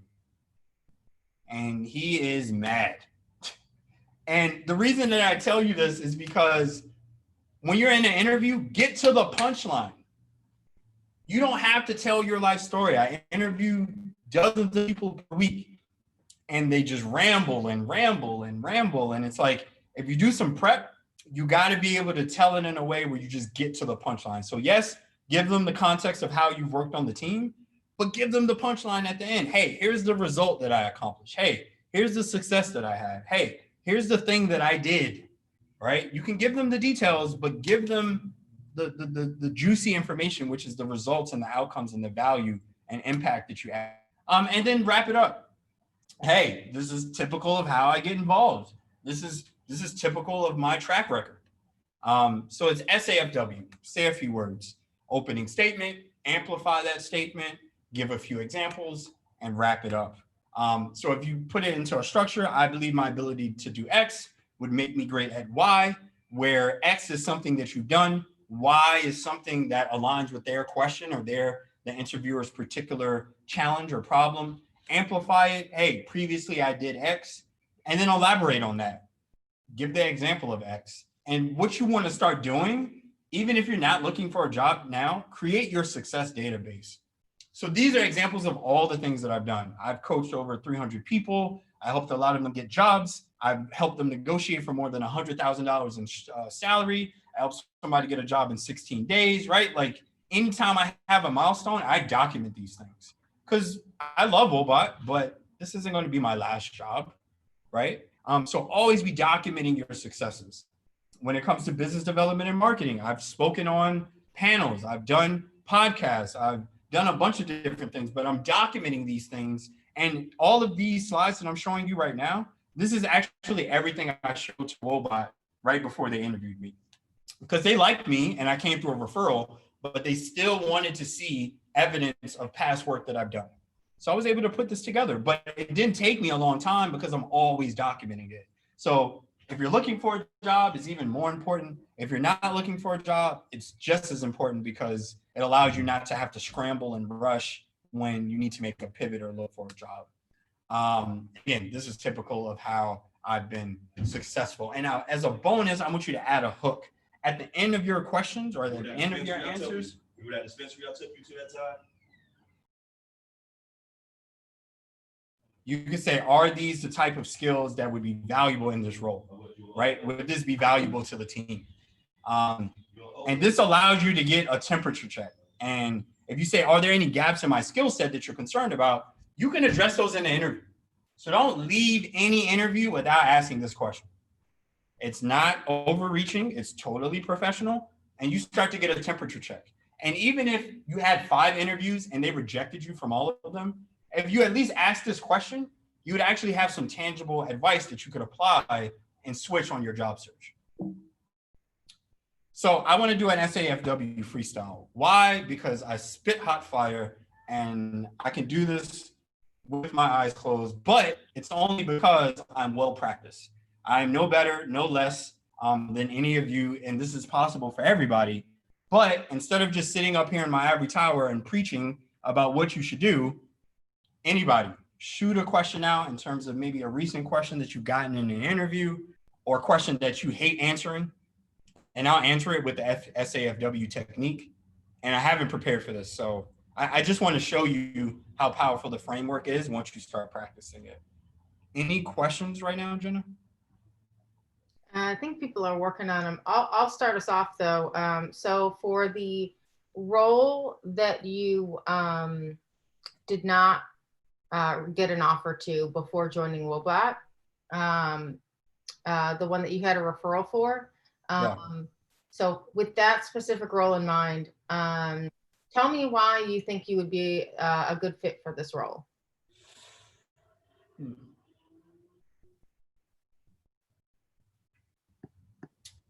And then everyone else, add your questions to the chat as you think of them. Yeah, that's a good question. I want to give that some thought. So why I think, and you can correct me if I'm wrong, interviewer, imaginary interviewer, but why I think I'm good for the role is because it's a recruiting operations manager. And I pride myself on being a practitioner, right? And learning from the best. So what I did is when I joined my previous role, Outco, I realized that in order to help people get jobs, help coach them, I needed to create a system that could create repeatable results. And that's similarly what you need in this role for the recruiting operations manager. You need to know that the operations are running smoothly and that there's a system that can create repeatable results. And I built that out at Outco, but it was with this awareness that I needed training. So I worked with Lou Adler, he's a OG in the recruiting game, has been doing it for 30 years. Took some advice from him on how do you recruit the best talent and how do you create a system to operationalize that. So I took that course in only 4 weeks and then immediately started implementing it and saw that there was a 70% increase in the number of interviews that we were able to get our candidates for these companies. And that increase ultimately resulted rather in more people getting jobs in the long term. But it all started with this awareness that, hey, if we want to be successful, we need to create a system that we can rely on. And based on what I created at Outco, I think I can apply some of the same skills in this recruiting operations role and be successful there as well, right? So again, that was freestyled. Had I done a little bit more prep, had I been in the moment and asked really good questions and understood a little bit more about the role, I might have tailored it a little bit differently. But yeah, that's kind of freestyling. And as you can see, most of my answer was just the example, right? We have another question. So Chenyan's question is, what are your biggest weaknesses? Oh, I love this one. Okay, so I answered this before. I want to think thoughtfully about how to answer this. What are my biggest weaknesses? Well, in this year, I felt my biggest weakness was being able to present on a webinar. It's something that I had never done before in this fashion, in a live fashion. So what I did was I kind of recognized that, and I started to take a course with a gentleman named Billy Jean is Marketing, or his company is called Billy Jean is Marketing. And he taught me step by step how to run a webinar, how to actually engage in questions, how to keep my audience engaged. And with that awareness around like, hey, I'm a pretty articulate guy, but I've never run a webinar. And I knew that was my weakness. And I knew that if I got good at running webinars, then I could actually help a lot more people than I originally was helping. So my biggest weakness was, having never run webinars. I had the self-awareness to identify it, took a course to do it. And now I'm actually answering this question on a webinar. So I turned my weakness into a strength. Perfect. And again, like if I had some more time, I probably would have, that's the first thing that came to my mind. But in the weakness question, two things. One, I don't think it's a great question. It doesn't really tell you much. But if you are going to answer it, I answer it with identifying a weakness that you discovered in yourself and then what you did to change it, right? So you realize I said, hey, I thought I was weak in webinars. I took a course. Now I'm doing webinars, right? So if your weakness is I don't speak up in meetings, hey, I realized I don't speak up in meetings. I started to speak to my manager about how I can navigate it, started to speak up in meetings. I did it. And then people told me, hey, I like that you're speaking up. So you're giving people the whole journey of what happened. Good question though. We got one more and then I'm going to move on. Yes. So we have a question that we get a lot when we run this workshop. So the question is, what do you do when you have a wide range of experience and you're transitioning into tech from another field? So for instance, a question is, what would drive you to leave this position in less than 2 years? What would be good first is if you would first give a response to the question we have, what would drive you to leave this position in less than 2 years? And then maybe talk a little bit about applying the SAFW in, I think, a lot of the community that we have. They're all looking to transition into tech and they might not necessarily have that experience yet. Yeah, so a few things. I would say to answer that question in terms of like why you're looking to transition away from a particular industry and into a new one. I think you want to, again, if you start with these big domino steps, and defining your priorities and telling your story, then you kind of have the answers there, right? For me, when I left and went to work at Dev Bootcamp, it was I worked banking for a few years. I learned a lot. I learned how to work with people. I learned how to understand business and how to articulate myself. But the work that I was doing did not light my soul on fire. Simple as that. And I committed myself to excellence and to finding work with more meaning and purpose. And that's why I transitioned into X industry. Right now, that's my personal reason. And I'm sure most of us, that's why we transitioned. We were doing one thing, it maybe paid our bills, but it really didn't light a fire in us. Right. And then in terms of like, okay, you're making that transition and maybe you don't have the skills. I always think about, and you can Google this, but Cultivated Culture, Austin Belkat wrote a great blog post on this, but do a value validation project. So if you want to work as a social media marketer for a growing startup, reach out to them and say, hey, I see you have a mental health chatbot. This is what I looked at your website. Actually, these are 2 or 3 recommendations that I have. Now, again, like you don't have to have a marketing degree or a business degree to reach out and say that. And if you do your research and actually present a good solution, they may say no, but they may say yes. And even if they say no, you actually learn a lot by doing that exercise. So if you don't have the skill set, you have to ask yourself, how can I solve the problems that need to be solved? Right? If you want to be a UX designer or an interactive designer or an interaction designer or an engineer, what problems do they solve? Right? Think about it. If you were running a business, you hire somebody to solve a particular problem for you. So you have to think about, okay, how can I solve that problem for that organization? And if you've never solved that problem before, then that's why you can reach out to your network and start interviewing people. And if you don't have the experience, you can say, hey, I've never been an engineer before. You have a similar path. What did you do? Like if I wanted to be an engineer, I'd be reaching out to Jenna and having that conversation. You know, I don't have an engineering background. You did it. How can I do it? So to answer your question directly, one, it's just be transparent about why you're leaving, right? And why you think your skill set is going to be valuable. Secondly, start thinking about what problems can you solve for these companies, right? Hire, solve problems. And then thirdly, once you start to understand what problems you can solve, start sending them pitch decks or use something like crash.co where you can create a 1-minute video and say, hey, here's my name. My name's Anthony. I think I can help you with marketing. Here's why, right? And we didn't talk about it too much, but think about it like Yelp or Amazon or Airbnb. Even if you're buying a $10 cheeseburger, you're going to check the reviews.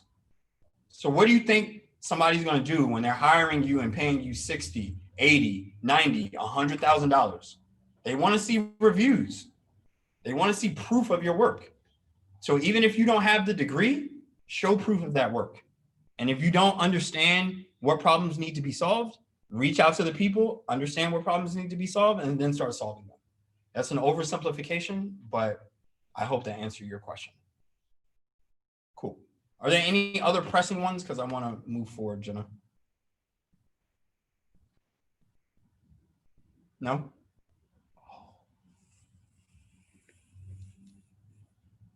Okay. So specificity is the next thing. Hiring managers' biggest pet peeves are just people not being clear enough. I said this on the crash.co podcast, but hiring is buying. So if people are looking, again, Amazon, Yelp, Airbnb, like there's a lot of great Airbnbs that I didn't stay in because I read the reviews and people were like, yo, the host is actually an asshole, right? Like, so even if your resume is shining and beautiful, people want to see evidence of the value that you've added. So give specific answers. That's why we have the SAFW technique. But to take it a step further, you can use the XYZ formula. And this can actually help you create the bullet points on your resume too. So you could say accomplish X as measured by Y by doing Z. So you start with a verb, measure what you accomplished somehow, and then talk about what you did to achieve that goal. Laszlo Bock, who's a leader and was one of the first HR hires at Google, wrote a great post on this. Again, we'll share all of this afterwards. But if you're a veteran returning to the civilian sector, you might say something like, I worked as a trainer in deployed units. Or you might just say, hey, I was one of 3 officers selected to redesign a program. I impacted X thousand Marines, right? There's layers to that. There's specificity, there's data, there's numbers. Same thing. A lot of us, I know if Min is on the call, one of my first jobs was with him at Home Depot. He was selling paint. I was cutting up keys, actual keys to houses, and selling, hardware. So a lot of us sometimes get our start in sales and support. But even if you work in sales, you can articulate it in a way where you're using numbers and you're showing the value that you added. So even if your accomplishments don't seem that impressive, recruiters love specificity. Served 85 customers per day with 100% accuracy sounds good, even if those customers were people that you rang up at a grocery store, right? So again, you won't master this overnight, but this will start to help you think about the framework that resonates with people. And this is why my resume looked the way it did when I applied to Wobot, and this is literally what got me hired. So the prep, what you want to do is to start prepping for the interview and also doing a revamp of your resume and your LinkedIn. Just set a timer for 10 seconds and look at your resume and circle everything that stands out to you. And if you don't circle the things that you're looking for in terms of the job that you want to get, then you have some room for improvement. But you want to highlight your track record, highlight something that's special about you. But the 10 seconds is going to put you in the mindset of a recruiter. So you're really going to understand, okay, how is a recruiter or how are companies looking at my resume? And to get this started, I'd pull out a note card or a notebook and just write a summary. Write your name, write your objective. Again, these are all things that will come from your big domino, right? What is it that you want to achieve? Talk about the companies that you've worked for. If you've gotten promoted, talk about your progression. If you've gone to school or boot camp, talk about that. But more importantly, talk about accomplishments. What have you accomplished individually and as a team? And if you have any awards, share that too. Great blog post that we'll share afterwards also goes over how do you quantify your resume bullets, even if maybe you didn't work in sales or a job that has a lot of numbers. So again, for me, it's things like volunteering and working with Hack the Hood and Starting Block, coaching and recruiting, but then also doing marketing, branding, business development. So this takes about 8 to 10 hours, right? So on March 8th, I got let go, but on March 10th, I was in it. I was in the thick of it. I was doing this 8 hours of prep that I'm telling you about. And the thing is, when you do this, this will actually take care of 80% of your resume and LinkedIn work in terms of giving you the content, and it'll prepare you for 100% of the interview practice. So prepare for the interviews and for explaining and articulating your story before you ever start on your resume. Because once you articulate it, then all you got to do is copy and paste to your resume. So again, March 8th through 10th, self-love. I had to grieve. I had to take care of myself. But March 11th, I got back on that horse. I got my big domino going. And March 12th, as you can see, I was actually reaching out to people, doing the reverse recruiting, doing some interview prep, and preparing my resume. And all of that, again, that timeline allowed me to get that job in only 21 days. So what are some tools that you can use? Practice. AI said it. We talking about practice. Practice, timed and recorded. Recorded, maybe you don't want to do that, but essentially set timers for 2 or 3 minutes where you're articulating your story. And the questions that you must be able to answer and must be able to think about is, tell me about yourself, right? Everybody usually gets that question. Walk me through your resume. Give me an overview of your background. Again, you can use the SAFW technique to answer this. You could just give a few examples of things that you've done that align with the job. If you forget the whole acronym, tell me about one of your most significant accomplishments that aligns with this role. I ask this question all the time, but not all recruiters will ask it. But this is the only question that they're trying to answer. Yes, some recruiters are trying to check boxes more than others, but this is the answer or the question that they're trying to answer. What have you done that I can take back to my manager and show my manager such that my manager is happy and I look good? That's what you need to be answering. And you can find this out by asking your interviewer a lot of great questions. And also, what criteria are you using to make your career decision? And again, we started to define this in our big domino. So before these questions even come up, we've given you templates and questions to ask yourself to think through them. So that's your interviews. Right now, we're going to close out because we've given you a lot of value, but also what I want you to recognize is that if you leave right now, you're in the top 10%. Why? Because you know the mistake that 90% of candidates make. You know how to avoid it. You know how top performers ace job interviews, right? And we're going to share all the resources with you. You know what are the steps that you need to take to be 20 times more attractive or 20 times more likely to land that job. And I just walked through the SAFW technique. Now, again, all of this comes down to practice. You don't become good at it overnight. But with this framework, if you apply it, you're in the top 10%. So at this point, you have to ask yourself, do you want more, right? Do you want to go further? Do you want to dive deeper into the rabbit hole? If you don't, this is your opportunity to leave, to take all the information that you gathered today, leave, and maybe apply it on your own. So if you don't want to land a referral in the next 14 days, if you don't want to ace your interviews, if you don't want to secure bags that you never thought were possible, then this next section isn't for you, because I'm about to offer you something that will allow you to do all of these things. So you ain't got to go home, but peace out. Love and peace. So what I want to offer you is our 21-day course. And what it's going to give you is a lot of what we already talked about today, but also a 5-step dream job roadmap, right? Exactly what to do, when to do it, how to do it to get rapid results. And a lot of what we talked about today. But a lot of what we didn't talk about today was the mental game, right? How do you stay focused and motivated during the job search? How do you tap into your intrinsic motivators? So we're going to talk about the top 3 mental hacks to help you stay focused. Because you can apply all of these things, but if you can't master your mind, then none of these techniques will really serve you. Also, we'll share the resume template I use to land my job in an editable format so that you can copy and paste and edit and change and do it for yourself. Also, the resume playbook that includes a lot of different resumes of people that, like, I literally worked on their resume, and I'm showing you the resume that got them hired. And then, of course, you'll have full-time, lifetime access to the course because, as Jenna said, community is important to us, and we're going to continue to build this course and a lot of others.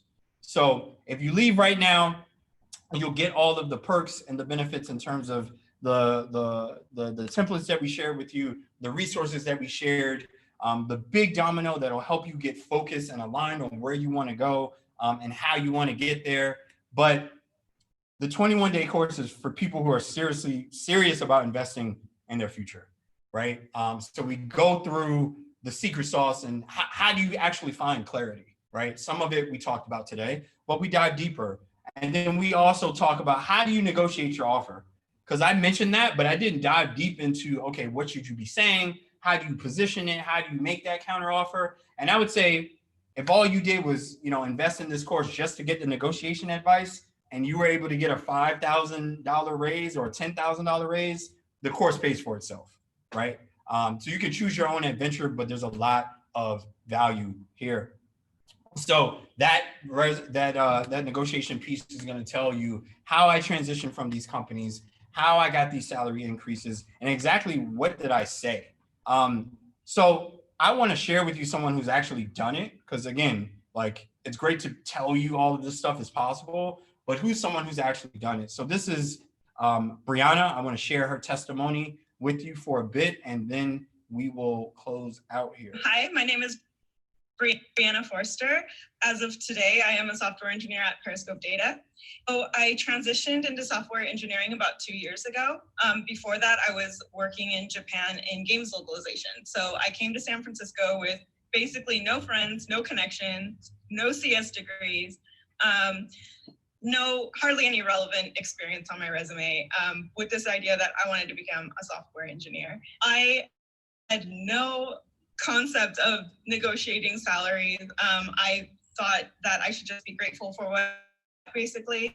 I didn't want to come off as greedy to a new employer. With your help, you kind of coached me through it, but I was able to negotiate a $10,000 signing bonus for my new position. So obviously really excited about that. Huge.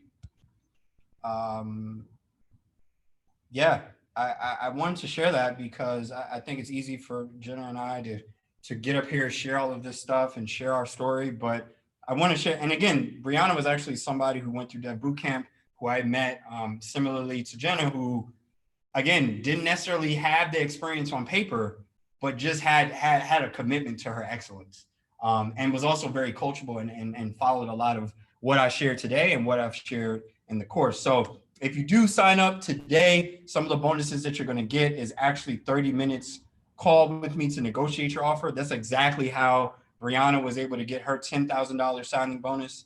Also the blueprint of like, okay, what exactly do you say? How do you position it?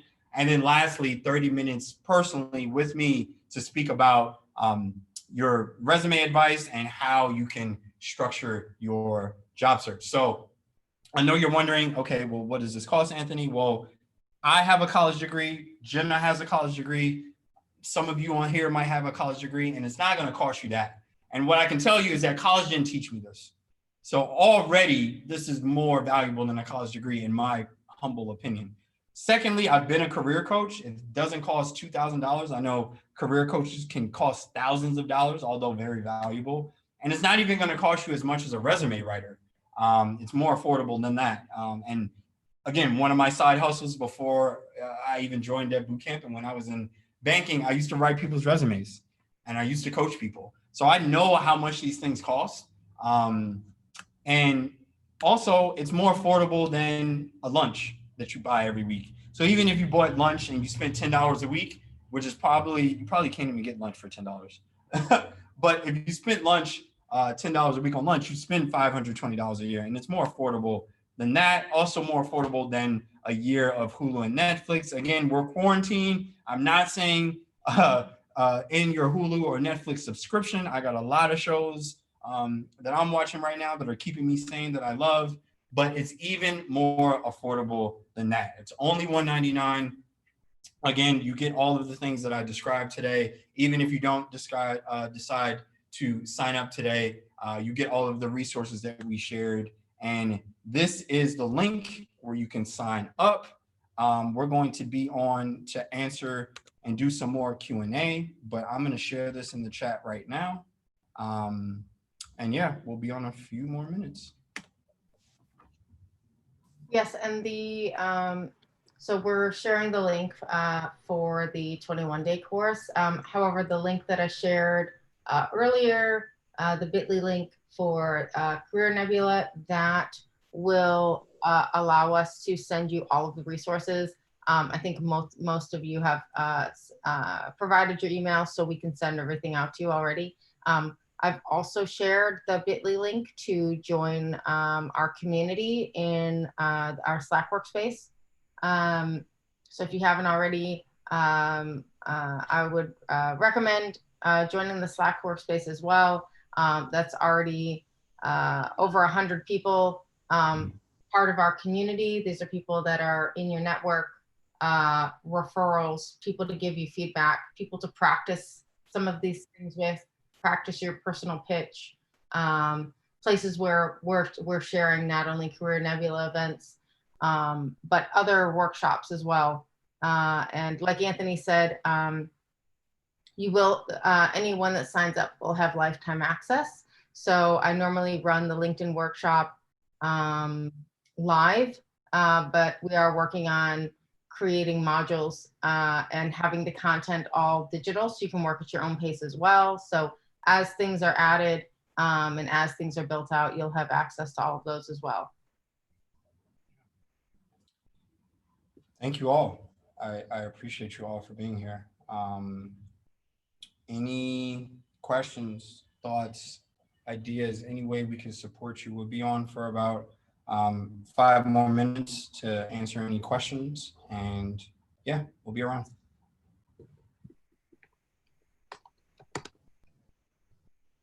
Whew, it is hot. It is hot over here. Yes, it is. Yes, and take time, you know, if you're thinking of a question, feel free to add it in the chat while we're hanging out here. Cool. Yeah, I'm gonna set a timer. We're gonna be on for about 5 more minutes and then we'll close out. But thank you all for joining. Yeah, again, I hope you feel love, confidence, and responsibility after this. Love in the sense that you're not alone. Confidence, you now have a new skill set that you can unleash in the world. And as a result of having that skill set, right, with great power comes great responsibility. So I hope you feel responsible to, if not, apply this in your own life, to share it with others. And yeah, I'm just grateful for the opportunity to share with you all.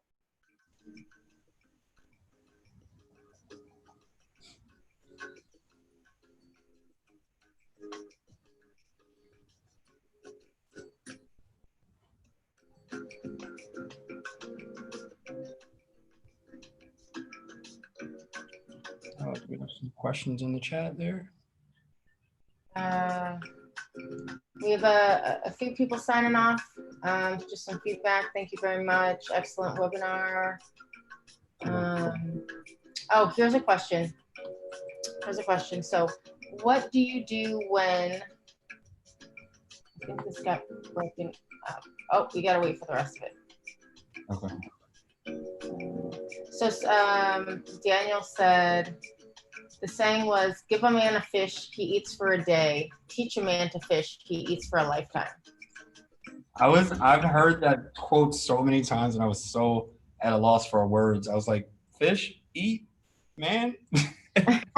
Thank you, Daniel. I was like, I've heard it so many freaking times. Like I had like a brain fart. I couldn't come up with it. So thank you for sharing it.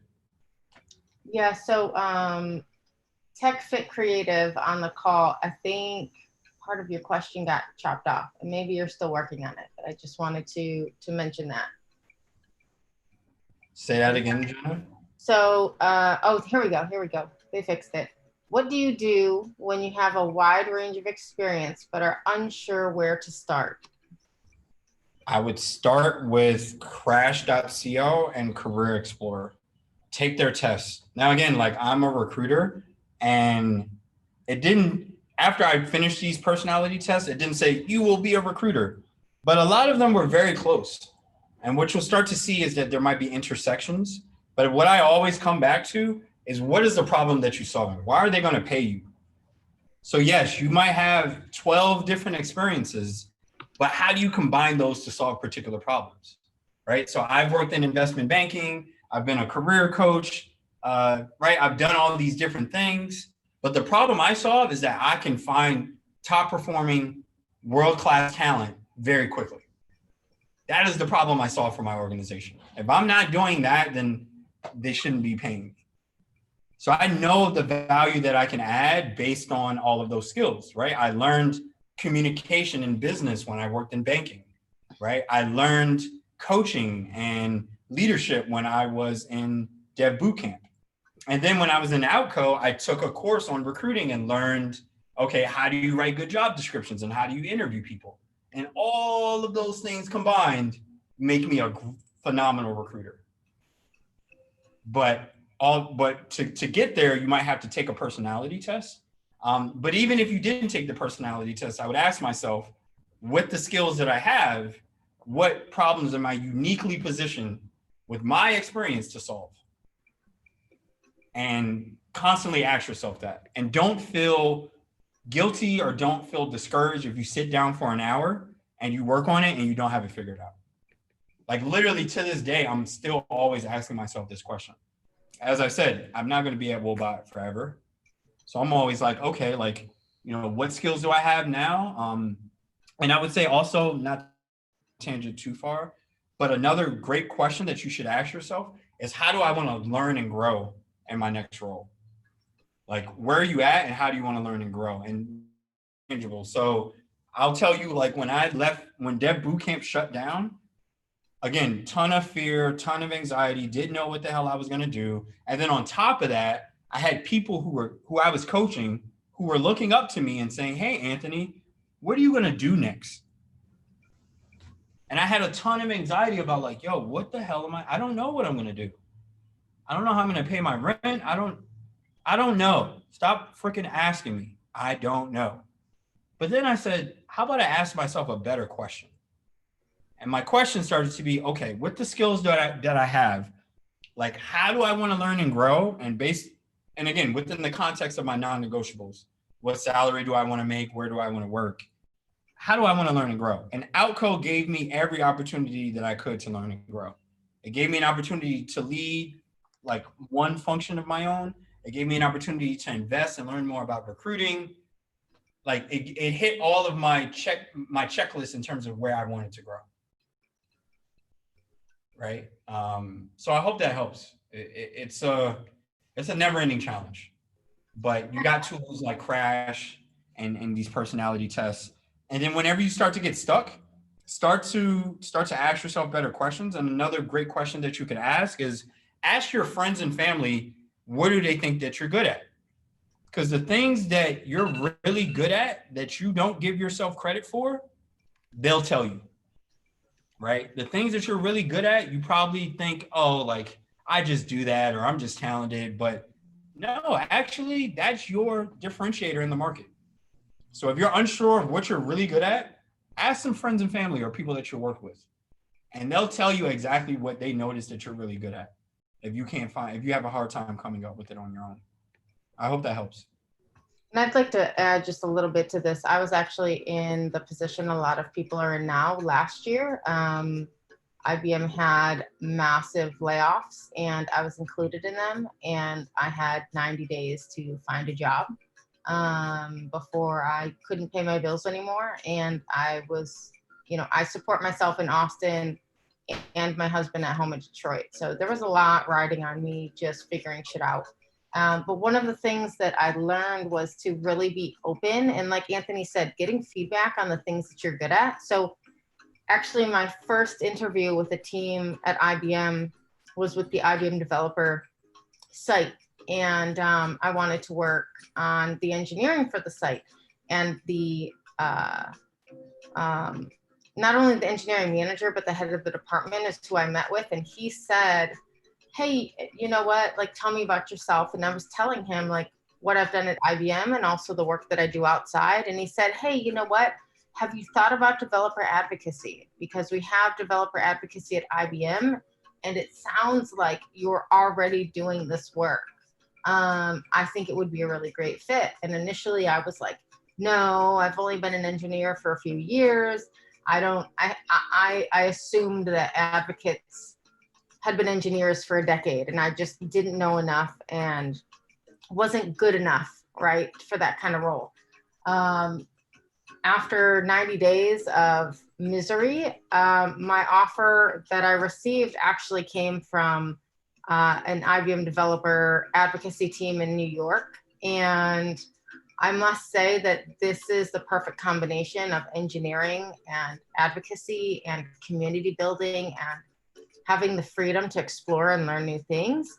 And I really had to take a step back and open my mind. And now that I'm not only in a position where I have a platform that I can use for greater social good within the tech space, but I'm also, rather than working on one thing and on an engineering team, I'm learning so many technologies and so many languages and so many platforms and, Node and React and machine learning and blockchain, right?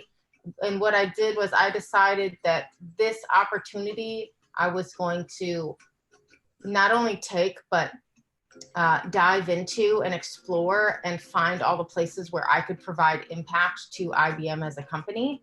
And that's resulted in a few things. The first thing is I am now going to be a powerhouse of technical wealth when whenever I'm ready to move on to a next role. Anything you need me to do as an engineer, I will have the experience and the knowledge and the ability to do. The second thing is I'm able to explore advocacy is fairly new at IBM, and I've been able to, in addition to my job, find pain points, take my personal talents that I have and work on enablement for other teams. I'm working with a global team later this week and actually starting advocacy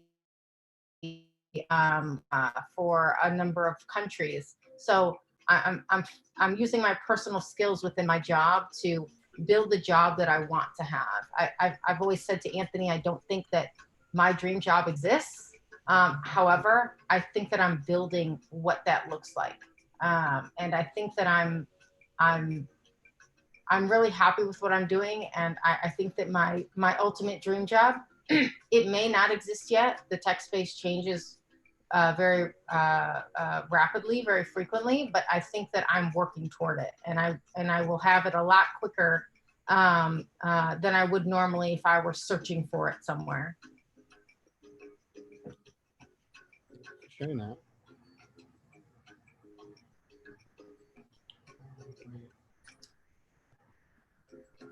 All right. Any other questions? I saw some stuff come through on the chat. So there was just a question about, is the career mastery course along with the coaching? So I said, yes, when you sign up, you'll have access to the career course as well as the resume review, and the maybe you want to just say again what is included in when you sign up.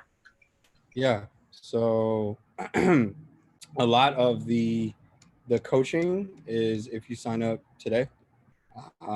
So coaching in terms of like actually negotiating an offer when you get it, but also coaching generally speaking in terms of whether you need to work on your resume or you just need to think through strategy. And then also a blueprint, which is just a document that kind of lays out not only the steps, but some of the messages that you need to send in order to get a salary bump and negotiate more. Yeah. So you have access to it, but there's a little bit of a deadline of signing up today in order to get that. Yeah. But again, we're building community here. I can't promise you that if you sign up tomorrow, I'll be able to, coach you one-on-one.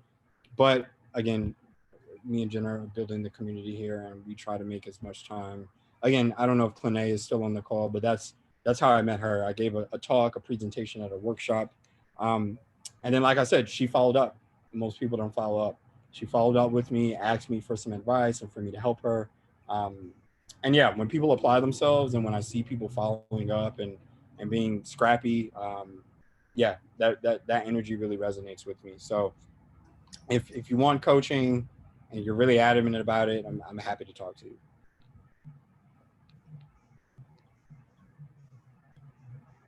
All right. Any others before we shut down? I think that's about it. I'm just reposting the bit.ly link for the Slack. Again, if you haven't already, feel free to join our community here. We are still working to build out all of these things.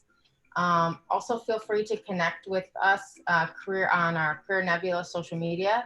So this is our community workspace here, HTML5 Detroit. This is where it all started. This is where we started building this thing for all of the community here, and especially as things are virtual now, we're really able to expand. And then you can follow us on Twitter, Instagram, LinkedIn. We are still building these out, so don't troll us if it's a little quiet. We're working on it. And then again, the link is in the chat to join the Slack workspace. Cool. And yeah, the vision for Career Nebula is just to have a place where stars are born, where we have, we really want to be like what do we say, Jenna? Like the fucking tech Wu-Tang Clan, right? Where we have just resources upon resources. People upon people in different industries and different skill sets and different cultures. So yeah, one webinar, one person, one group at a time. We're building that out, and we're happy that you all stayed to the end. So we'll talk to you all soon. But subscribe to the community, and it'll make sure that you get all of the details and the live recording and all that stuff.